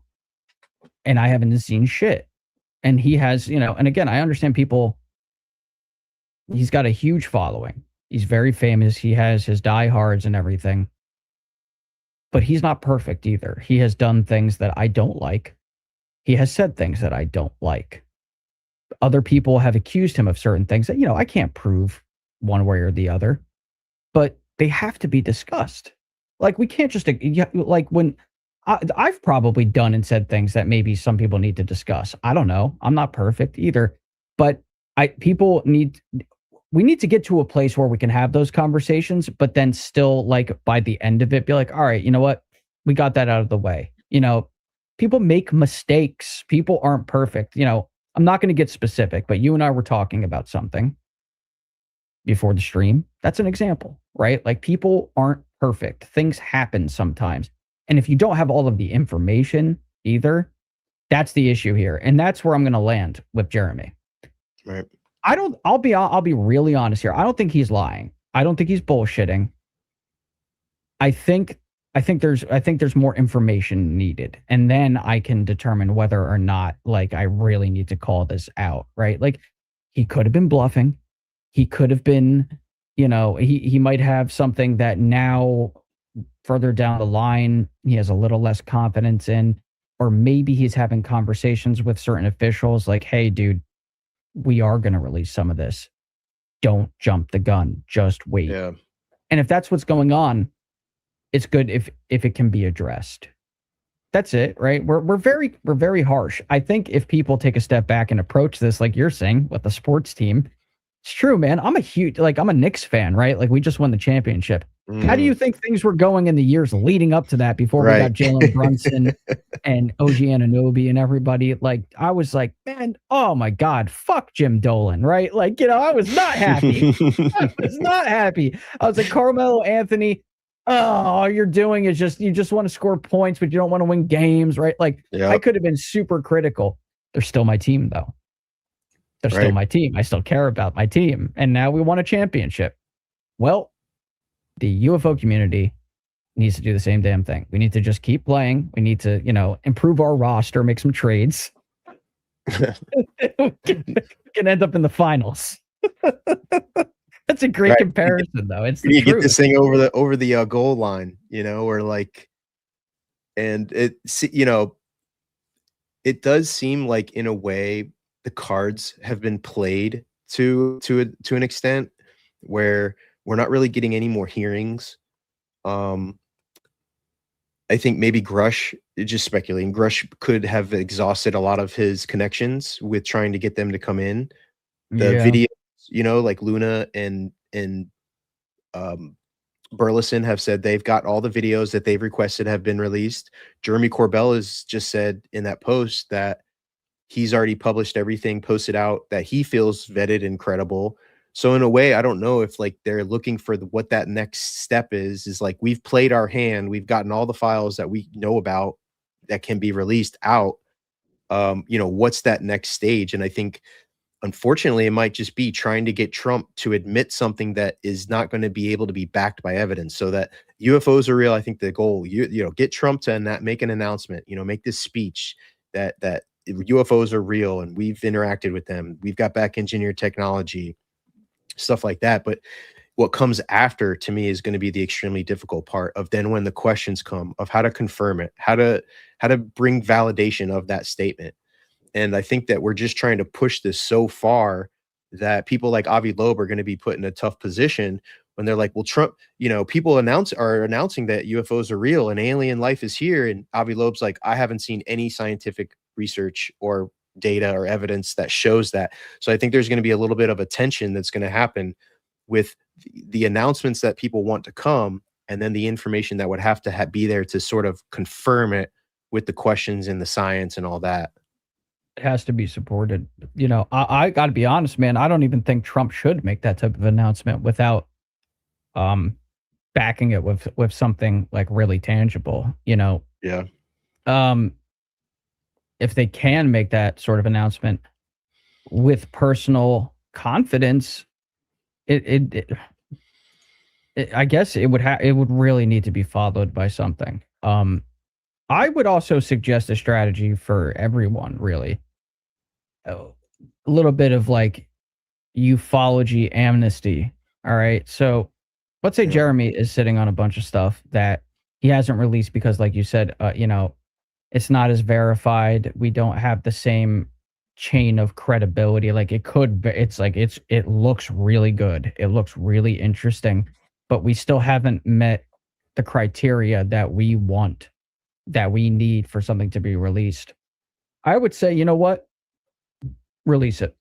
And let's just all look at it, because we might dig up something. We might find a pattern in there that then serves to confirm exactly what you need as far as credibility. Like, give people, researchers, a pass, where it's like, listen, you're sitting on stuff that you haven't really been able to verify. As long as there's no danger involved as far as like revealing sources or like putting somebody like in a tricky position personally, I say release it and give those people a break, because it's like they haven't been able to personally reach a sufficient level of verification for themselves. Maybe somebody else can. So I say let those people release that information, and then we can sort of, crowdsource that type of work to then verify it without giving somebody shit for releasing it. Like, put a little bit of a stamp on it. Like, listen, I'm going to put this file out. I'm going to put these photos out, this interview, whatever it might be. Please understand it is not verified. Don't shoot the messenger. I'm sharing it with you. I mean, listen, dude. You see the photos I've been releasing, like these UFO photos. I know they're just pictures, and we're in an age where pictures aren't good enough. But I was like, you know what? Fuck it. I'm still going to share it. I have photos in my archive that, like, if they're real, I mean, they're fucking crazy, but I just don't know if they're real. And some of them, it's like, I've even had to sit and think, like, do I put this in any of these posts? So maybe that's what I'll do. It's like in one of these next 2 installments of the, 4 UFO photos a day, I'll stick in a couple that I was hesitant about. Yeah. Because they're just that crazy. I just don't know if they're real. They're from the internet. Yeah, but that's good though. And that's good if you preface it like that. Like, look, I found these. They're extremely interesting. I don't know the validity of them. That's it. Let the community decide and do the work, because I think that, to me, like, the best researcher is the community. To me, is the community as a brain. It's going to be torn apart. Anything that you come out, whether it's an experience, a case, evidence, a photo, a video, all of that. But I think the best way is not prefacing it like, look at this alien I recorded, it's real, I'm telling the truth. Instead, be like, I recorded this, I found this, I discovered this, I did this research. I don't know the legitimacy of it. I think it's extremely interesting, but I want other people to help me figure out what it is. That's it. That's absolutely it. Yeah, that to me is the best approach. But then I'll do that. I'll do that because, again, it's my own peace of mind. It's like, I want to know if this is real too. I'm not making the post and saying, here are 4 photos that 100% show non-human craft. I'm giving you 4 UFO photos that I saved onto my computer from when I was surfing the internet over the last 10 years. That's all it is. Like, I'm not telling you anything else. If you debunk it, then that's okay. Then it's off the list. Then that one we can put into that pile. It's like some of these photos that I have, dude, they're fucking extraordinary. And it's like, if it's really interesting too. What I've noticed, and I've noticed a pattern with some of them, is like, I'll go into ChatGPT or I'll go into some of the other tools that I use for like reverse image searching, and they're not coming up. It's like, I found them and now they're gone. And it's like, well, that makes me wonder. It's like, well, why are they gone? Why are they not anywhere now? And, if it's AI, then, it's like a lot of times it'll pop hot on like, somebody's, Mid-Journey profile, or like, it'll turn up on like Pinterest or something. But these aren't showing up anywhere. Like, I'm using Yandex, I'm using ChatGPT, I'm using everything that I have, And it's like, nope, no match, no match, no match. And I'm like, so this is like one of a kind almost. And that right there alone is very, very interesting to me, that they're just not on any website. Like wherever they got posted originally, it's like that site's gone. And, it could just because it's too old or whatever. But some of these photos, it's like, when I look at a picture of a UFO, if it's like super, super fake, my brain tells me, there's that, there's like the uncanny valley where it's just like, oh, come on, man. Like a good example, and this might upset some people. Like I was just talking about this earlier, but like the skinny bob shit, I have never for a hot second ever thought any of that shit was real. It looks fake to me. Like my brain's like, dude, look at this like CGI texture, the way the face moves and everything. Like it's fake to me. It just doesn't look real. These photos don't do that to my brain. My brain doesn't. My brain has a decent filter for spotting something CGI that, for years of ingesting media, these photos don't set those alarms off. So then I'm just like, yo, what am I looking at? Maybe somebody threw an object into the air and they took a photograph of it and now, whatever. But I don't know. And that's where I need the community to, like you said, to come in and hive mind it essentially. So yeah, I'll start posting some of the crazier ones where I'm like, if some of them are wild and no, it's awesome. I think a lot of people enjoyed them too. Just looking at new sets every day, the images that I've never seen before. I haven't done too much of a deep dive into like a lot of the photos and stuff, but I know that you've got a lot of avenues and like a spider web of information that you kind of crawl at with a lot of the stuff that's happening on the deeper level of the web, like the internet. And so like being able to organize it, place in a place where everybody can see it, definitely valuable. All right, let's go over the last clip, and then we'll go ahead and sign off. And this is one, I don't know if we talked about Dr. Phil much since we last spoke, but this is a clip, and then we'll kind of talk about how the landscape with that is shaping out. Do you get the impression that Donald Trump is seriously thinking about disclosing the potential existence of a non-human intelligence in this planet? Well, I think so. But, there's something that's going on here, that there's a fragmentation of this information within the United States government. And I think some of the people that are in control of this information kind of treat the president of the United States as though he's a temp employee.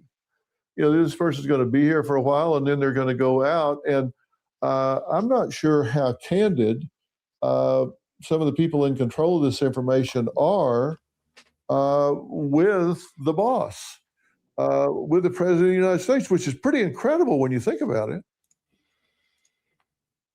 Interesting.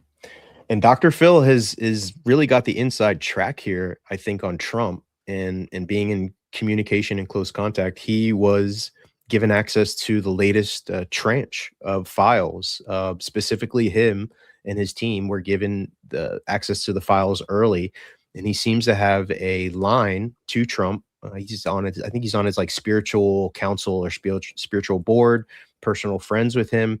So again, we go back to the thing that we were discussing earlier, even with Matthew Brown, in that if there's a real issue within disclosure of how things need to be played out, I feel like there's communication outlets in place to be able to let Trump know that.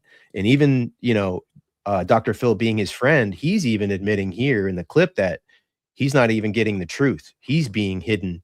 He's out of the know of the situation. And this, Tim Burchett has said this as well, is basically like Trump isn't in the know. Like you're not in the know in this situation. You're being hidden from what's going on. He's right. He's right here. I mean, Richard Dolan has said it. I've said it. So many researchers point this out. The president is a 4 to 8 year employee of the government. Okay, so that's one check mark as far as why they may not give the president that type of information. Well, it's also a whole nother problem if the best information isn't even in the hands of the government. It's in private aerospace and contractors who have a little bit of a line to a small section of like the Pentagon, right? Like this is like a very, very exclusive club. They're not gonna. Why would they let anybody in on this, right? And it worries me too, because it's just like, well, what's the plan? You guys figure out this tech, and then what? Leave the planet or something? Like breakaway civilization type of deal? Like what are you doing? Like it worries me. It's like, are you creating like a secret military that we don't know about so you can take over the planet? Like what? I know it's like kind of nuts to say that, but honestly, like why? What's the end goal? Is it just to feel like you have some, air of exclusivity over you? You have like this aura of being way more informed than the rest of like humanity. Like, does that make you feel fucking special or something? I don't get that. So no, Dr. Phil is right. And it's interesting too, because him popping up into this whole conversation is another indication to me that they are still trying to move this into steps. Like, okay, now you're bringing in familiar faces, right? Like Dr. Phil, yeah, he's a familiar face, and he seems to have the same suspicions that a lot of us do. It's like that, the president is not being let in on this because he's a temporary employee of the government, and he's up here, but the real information is like all the way down here at the very, very bottom level, and it's separated by little parts of the government and then the private aerospace, private contractors. Like, dude, for all we know, there could be shell companies attached to this. I mean, my God, there are senators and congressmen who are like, I'm watching their net worth like quintuple in a year, right? And you Right. find out that they own like a winery that doesn't really exist. It's like, oh, gee, wonder what that is. You had $1 million in the bank, and now you have, $250 million in the bank, and you own some company, but that company doesn't actually have any of the product that it says that it's there to produce. Like, and they're just doing that for like wine. So what, you think that they're not using some sort of clever financial fucking loophole to keep some of this buried? Like, this is probably way deeper and way more complex than anybody would even want to know, because it just makes it that much harder. He's right. Why? I mean, Clinton, look at Carter, look at Obama. Like, why do you think Obama said what he said in that interview? He literally, with a cup in front of him, he's just like, unless, of course, there's a giant conspiracy to hide it from the president. And he's like, because there's a giant conspiracy to hide it from the president. Dude, like, he knows it. I'm telling you, Obama knows that. He's like, well, they're not at Area 51 and blah, blah, blah. Right. Well, he doesn't know if they are or if they're not. And if he's visited those places, yeah, they're going to show that to him, right? No, they're not. And if it was at Area 51, maybe years ago, it ain't there anymore. They moved it. Like, of course they're going to move it. Why wouldn't they move it? They're going to hide it. Yeah. Yeah, man. Just back to the catch and kill thing. Read between the lines. Yeah, Eric Burleson is now visiting some of these locations, right? And it almost feels like way too late, to show up at Area 51 now. Where's the aliens? Be like, you have to show up like unannounced. Buddy, that was 30 years ago. Like we got rid of that. But it's having to be able to keep the element of surprise, but also being able to forecast where this is going. It's probably very difficult for Burleson to just tell where he's going to go and how they're going to investigate and what they're looking for and all of these little tidbits of information in which he could be tipping this off. He could be tipping off 100%. All of this, where people can be like, oh, he's coming into S4. Let's go ahead and just clear that out. He's coming in next week. They give him any amount of notice, and that's just too much time. Well, apparently, according to the Mormon atheist, it's in Utah. Oh, I suspect you may as well be. Oh man! Yo, let me go over right. Who's they? That's what we need to get down to, right? Right, behind the scene, yeah. The gatekeepers, the secret keepers. I think the people who would be actually the people within the legacy program. I think one of the aspects of why the legacy program has been able to be secret is because nobody's leaking the information. Everybody is completely trusted that is a part of it. They are not coming out publicly and trying to expose the program. because they never had the opportunity to. You know, that's not Or an if option. they threatened to Yeah. shoot you or something, right? Like, Right. That's what I'm saying. Like you don't leave the program. Basically, I would think that secret of a program actually exists. Once you're involved, you're a life. You're in it for life. You don't leave the program. So that's one of the guarantees that you would have of how the information wouldn't get out is nobody ever gets to leave the program to officially ever separate themselves from it. They're always involved for the rest of their life. And it's not even through an NDA. This, an NDA wouldn't even cover it, something like that. This is so like deeper and, nuclear sensitivity and all of this stuff that we don't have really an awareness to. So when Trump makes this demand or this, says that all NDAs, I think there's a deeper level, it seems to be like, where that doesn't even touch what the secrets are held by. There's a No. deeper level to it than that. It's buried, man. It's super buried. Let me I want to go over I'm just going to pull up this website really quick. It's the event that I'm going to be at this weekend is called the Psy Games. So if anybody in the chat's not familiar, yeah. So I'll be there. It'll be a really great event. It's Friday. There's a lot of speakers. Saturday is the actual Psy Games, and Sunday is just like interactive stuff and panel and practicing and workshops and stuff. So I'm part of the executive team, so I've helped to really do a lot of the graphics, the website, the a lot of the design aspects, all that stuff. I was going to ask you, man. It looks like something you made. Like, yeah, the aesthetic. Like, I could see it. So didn't you come up with this? No, my friend Hakeem did. So Hakeem, he is a practitioner. He was on a show called Naked and Afraid. Yo, And, what? I love that show, dude. He was one of the competitors. He's like a ninja, dude. He's martial arts expert. Like he can kick anybody's ass. Oh, that's awesome. I've probably super seen him cool, on the dude. show. Oh, you would recognize him. I think you would probably recognize him. And he came up with the idea, and I was like one of the first people who just came on board. And I was like, man, I love this idea. I've always thought that this could be really beneficial and just helped with the marketing and building it. And in a way, I'm also kind of like the parapsychologist. So I'm up to the games themselves of remote viewing and trying to develop it and be controlled and help the field. But it's been great because a lot of people have gravitated towards it. It gets people involved, gets people excited. It's not just like you're in a room by yourself testing. Like we were there at the Monroe Institute was a team competing. They brought these pom-poms. So, there's like hundreds of people in the room during the competition, like a sports event, and they're waving and people are doing the remote viewing and people are like, yeah, Jeez, go, dude. go. And we got commentators like Ryan Bledsoe and Jordan Crowder were like commentating like ESPN. And then you have judges and stuff, dude. It's legit. Yeah. Jordan's in on this too. No shit. Yeah. Jordan's great. Yeah. So I'll go through. Awesome, man. I'll go through some of the people that are involved. Rizvan Verk is a speaker. Yeah. Bledsoe is going to be there. Julia Mossbridge, who's recently been in the UFO topic, kind of getting involved. Julia's cool. Paul Smith, the remote viewer, who's Uh, involved in the program. Adam Curry, who's a great researcher. Thomas Campbell will be there. Thomas Campbell. Yeah. Yep. Wow. Tom Campbell is going to be there. Jordan's there. A lot of great names. Nick Cook, investigator.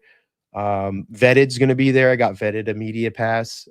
Dale Graff, who was the original remote viewing director for the Army remote viewing program. Yeah. Sean Webb, who's recently been out there for I know some Sean, AI too. simulation stuff. Alan Steinfeld, John Kruth, who I've worked with the Ryan Research Center, very knowledgeable about parapsychology. And then we've got, some like influencers. Acid for Squares is going to be there. I met Dana at the Contact in the Desert. Dana Keipel, she's going to be there. A lot of people who have just different followings around the topic as well. Jeffrey Mishlove is going to be there, so that will be cool. Yeah, dude. Jeffrey so it'll is be the man. Yeah, it'll be a really great event, man. I'm really excited to just hang out. Yeah. Oh, dude, this is jam packed with people. Out of everybody here, man, the one person I would want to meet the most is Mishlove. That guy is so brilliant. I mean, I have behind me here. I don't want to mess it up. It's kind of, you can't really see it, but it's the winning essays. I have hardcover I got books. it. Yep. I have the hardcover right books, behind me. dude. And I'll tell you what, for somebody like me who I'm afraid of dying, I don't think any one person has done more to make me feel better about that than Mishlove. I was like, oh no, there's much more going on here. Like after you, I'll, you know what, I'll share it later on X because, you know, it was already a couple years ago, but I think people forget about it. His essay on consciousness surviving death, it is the most convincing thing I have ever read. And I've already believed it. You know, I'm still afraid of it, but the research that he did was extraordinary. That guy is brilliant, man. And he's a good guy too. You could tell, right? Like he's just a nice person. Classy. Got 500 Classy grand guy. for that essay, dude. He got, you know, 500,000 reward for that from Bigelow. Yeah, with a brain like his, Crazy. he deserves it, man. I'll tell you what. Like, yeah, he's been putting in the. I mean, that's the. Oh, you talk about OG podcaster. That's the OG. That's New the Thinking OG. Aloud. Yeah, he's been doing the podcasting before anybody. UFO Before topic the or word anybody. Yeah, even existed. There was no podcast like that. Yeah, he was doing, it was like local access almost, right? Like, right. It really reminds me of that. He's amazing, man. My God, all those essays are online too. You don't always, you know, you don't need to own the hard copy. I have all of them saved on my archive. I have every essay. I even have all the runner-ups. I have a few that were like submitted that just I happened to come across on a couple of websites that didn't even make it like into the top. It's, man, if you took all of, I might have, what I wanted to do was take all of that and like feed it into ChatGPT and create like an ultimate compendium of that research. Like take it all together, average everything out. Have you seen the research that was done with the projects that came after the essays on Bigelow's website? I've seen a little bit of it. Yes. Yeah. Just a little bit. So, not. Yeah. So he paid a couple $100,000 to fund research into basically communication with the quote unquote the other side to try and acquire catastrophic events that could possibly happen in the future. So it's a wild idea, but he was getting in groups like the Monroe Institute, lucid dreaming groups, remote viewers, and really tasking them with just do your thing, go into a mediumship or channeling and get information from the other side. And then I'm going to crowdsource this. So we're going to take this and we're going to say, okay, just like the free research, you know, that we talked about, we're going to take these 1,000 channeling experiences and say, okay, is there a pattern here? Is there something that pops out? Is there like an event in California or a flood or a, you know, big catastrophic event that would reverberate through these experiences? And reading through the research was pretty interesting. I haven't actually put it through AI to kind of make some connections there. So that's something that I'm going to take a look at as well. But man, those are so valuable. And it was so cool for Bigelow to just send them out for free, bro. Like this is like $150 set of books. I know. Let me just grab it. I have it right here. Did they come in just one color? Yeah, I got them. Okay, yeah. you have this. Yeah, you have the same ones that I do. I mean, this is sick. It's so cool. Yep, I have the exact same thing, the same case and everything. All I did was email them. Yeah, I gave them like a good written description as to why I wanted them. I mean, they got color in them. It's just, they're incredible. I haven't even really read through those, but I've read Mishlov's and a couple others. I was actually accepted. How much did they spend on that? I was accepted to write the essay. I was because you had to have like 5 or 4 years experience within parapsychology to you be sure have that. Yeah, and so I actually didn't admit it because I turned mine into like a book instead. My chapter was gonna be, but I wanted to definitely submit it. It would have been nice to be included in that. Probably something I regretted of just not sending it in anyway. But yeah, it was cool to like be a part of it and like really research the topic like in depth with near-death experiences, because that's something that I think is the most powerful research you can look at when you look at the after. You know, the interesting thing about parapsychology is that J.B. Rhine, he wanted to get evidence of the afterlife. Like that was his goal, was to try and get evidence of the afterlife. He couldn't do it. He couldn't figure out any way to do it. The next best thing was studying psychic phenomenon. And I think the best research to date is near-death experiences, which is not, it's not a quantitative thing. So it's not something you're testing. It's based off of accounts, you know, qualitative information. You're taking all these accounts and trying to put together patterns and connections with all that. And there's just so much research into people, from doctors, from people who worked at hospitals, people, family time. members, other people, people who have realized that there's something to the near-death experience. Yes. Well, yeah. I mean, my God, if you look at all of those experiences, this is why I always tell people anecdotal evidence is so important. It's like, yes, I know it isn't the best form of evidence, but anecdotal evidence, there was a philosopher and thinker that once said that anecdotal evidence always reveals some form of truth. And that's exactly it with AI and everything. That's why it's like you take all the information in those books and you put it into a database that's able to like find patterns, just because it's so immense, right? Like it would take a very long time, and it might be difficult for you to find everything that you're really looking for just to do it up here. This is where AI does come in handy, right? Like, so I know some people hate AI, but don't write it off for taking information and parsing through it to find like, oh, this was mentioned like 27 different times, like finding averages. It's so important. And it's like, well, yeah, finding evidence of the afterlife, man. It's like, well, the only way you're really going to do that is if you die. That's kind of like the magic of it. It's like, it's beyond the atom. It's outside of this realm, and we just don't have the type of access to it that we like. All right. Well, I'm trying to. Nigel Kerner wrote a bunch of books about the Greys, but he always said that we have a connection to something outside of time and space, and that being like the soul and the connection to source, God, whatever you'd like to call it. And it's like, once you go outside of the body, that's where that information is you're able to gain that. So I think in modern times, if we want to do this type of research, if we want to find any sort of, I don't know if you would really even call it, and maybe not evidence in the way that like scientists would want evidence, but if you want to find out information or data, at least about what could be waiting for us, meditation and psychoactive substances, I think, like doing, microdosing, DMT, those types of things. I feel like there's answers to be found in that type of research. Extended DMT, like people mapping those worlds. Like I've heard stories that Mishlove actually talked about this in one of his shows, that they were doing it. I don't know who was doing it, but they were doing experiments where like they would take DMT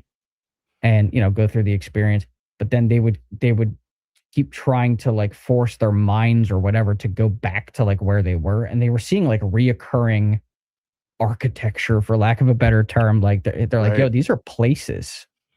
Like, I'm like, man, there's something to that. Like, it's just too much. It's too much to just be a bunch of mishmash random nonsense. There's something there. I'm convinced of that for sure. Entities and everything.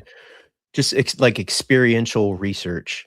So, it's based off of an experience in which you can expect some sort of something to happen, and that the DMT is a perfect example of, the machine elves or these beings that were experienced when people who they would recognize. I heard a story where somebody did a DMT trip.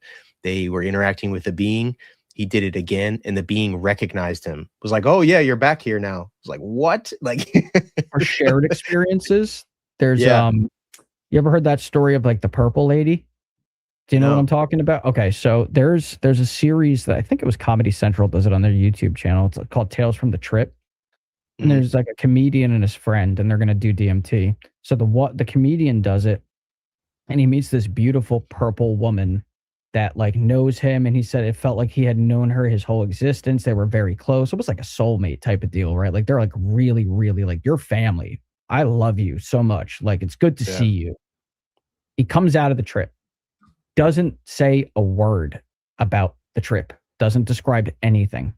His friend does it.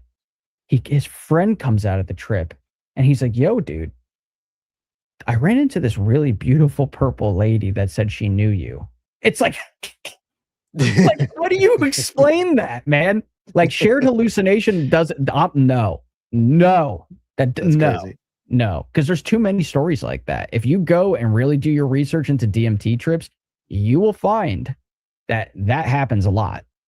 Right. So what does that tell you? Like, that's evidence. To me, like, that's evidence. Like, I know it's not something you can grab and take back with you and present to somebody, like, physically for them to look at, but it's too coincidental. That's the stuff we got to focus on, is stuff that falls into the realm of it is so coincidental that it comes off as, like, impossible.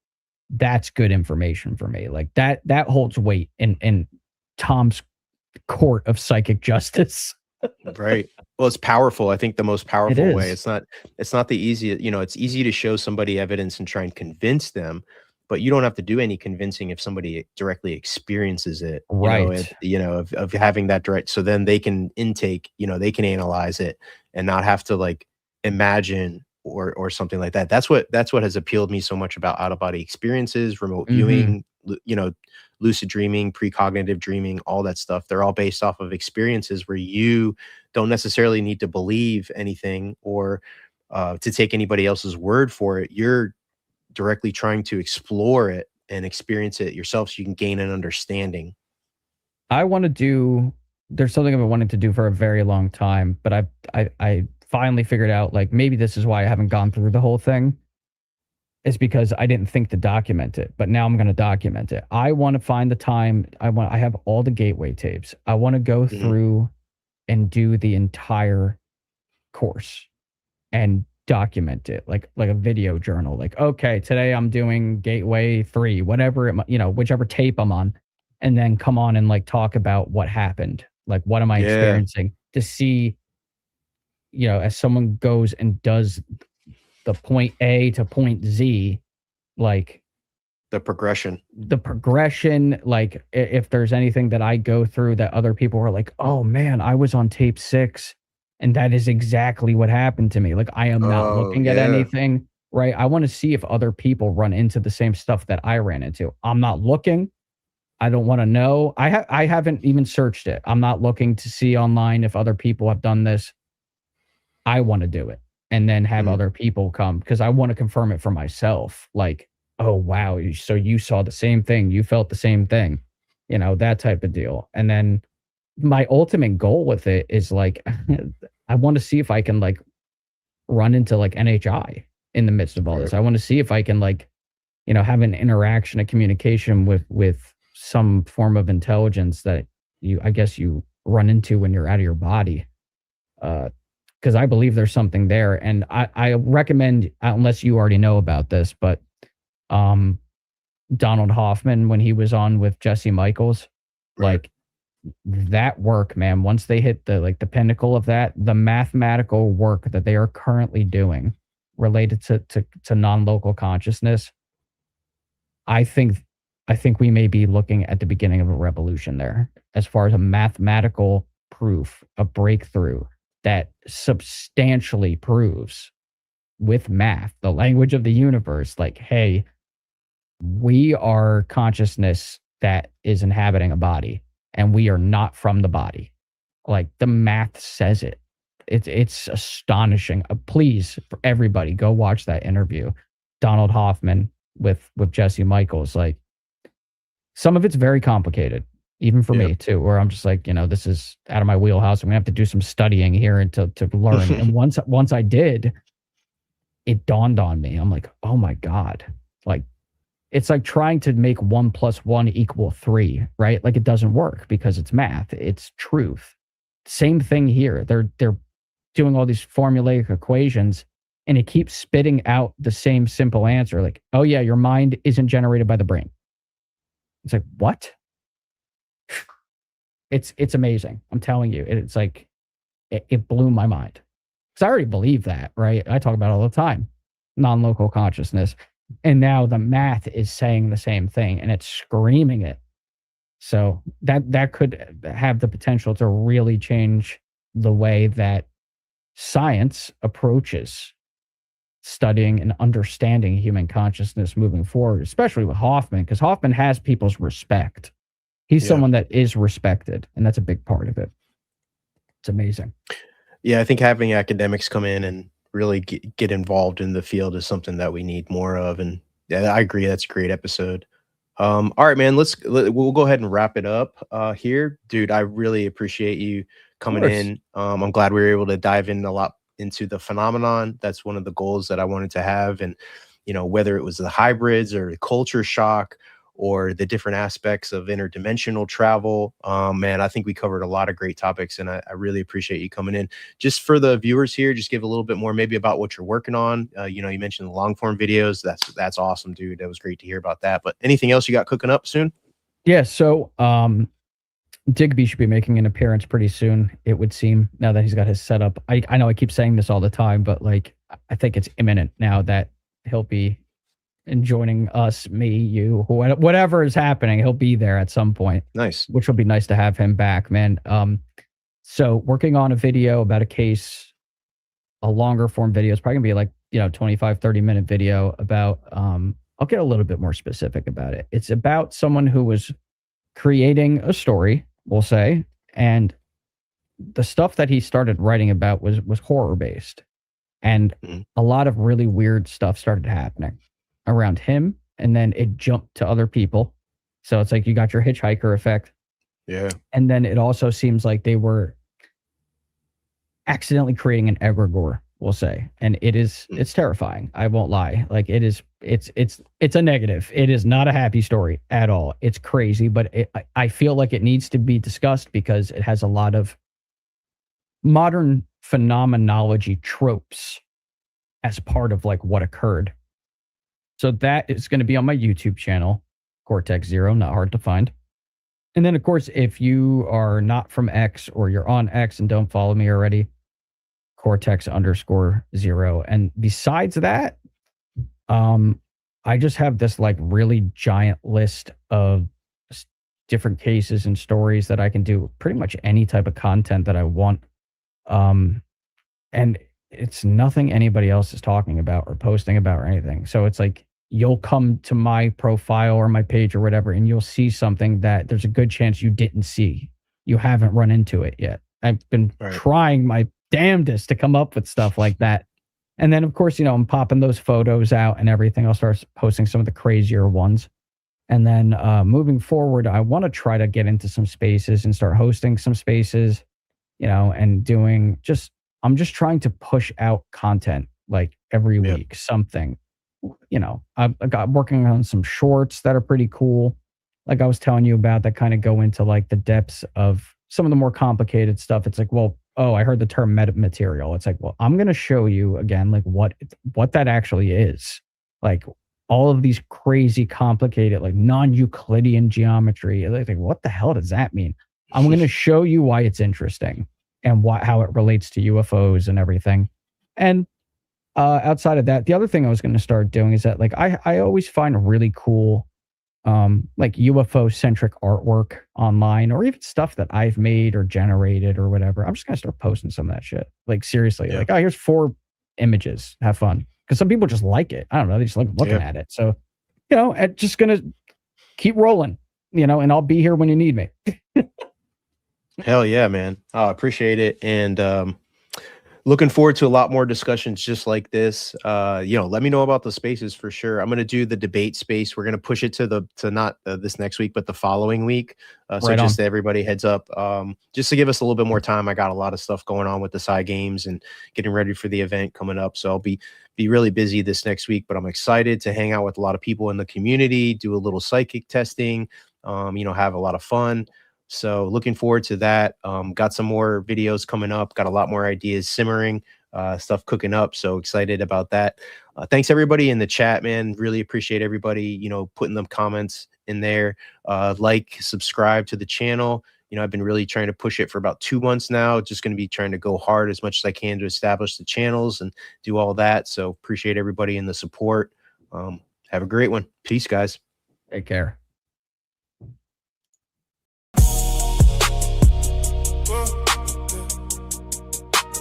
Wanna stay 51.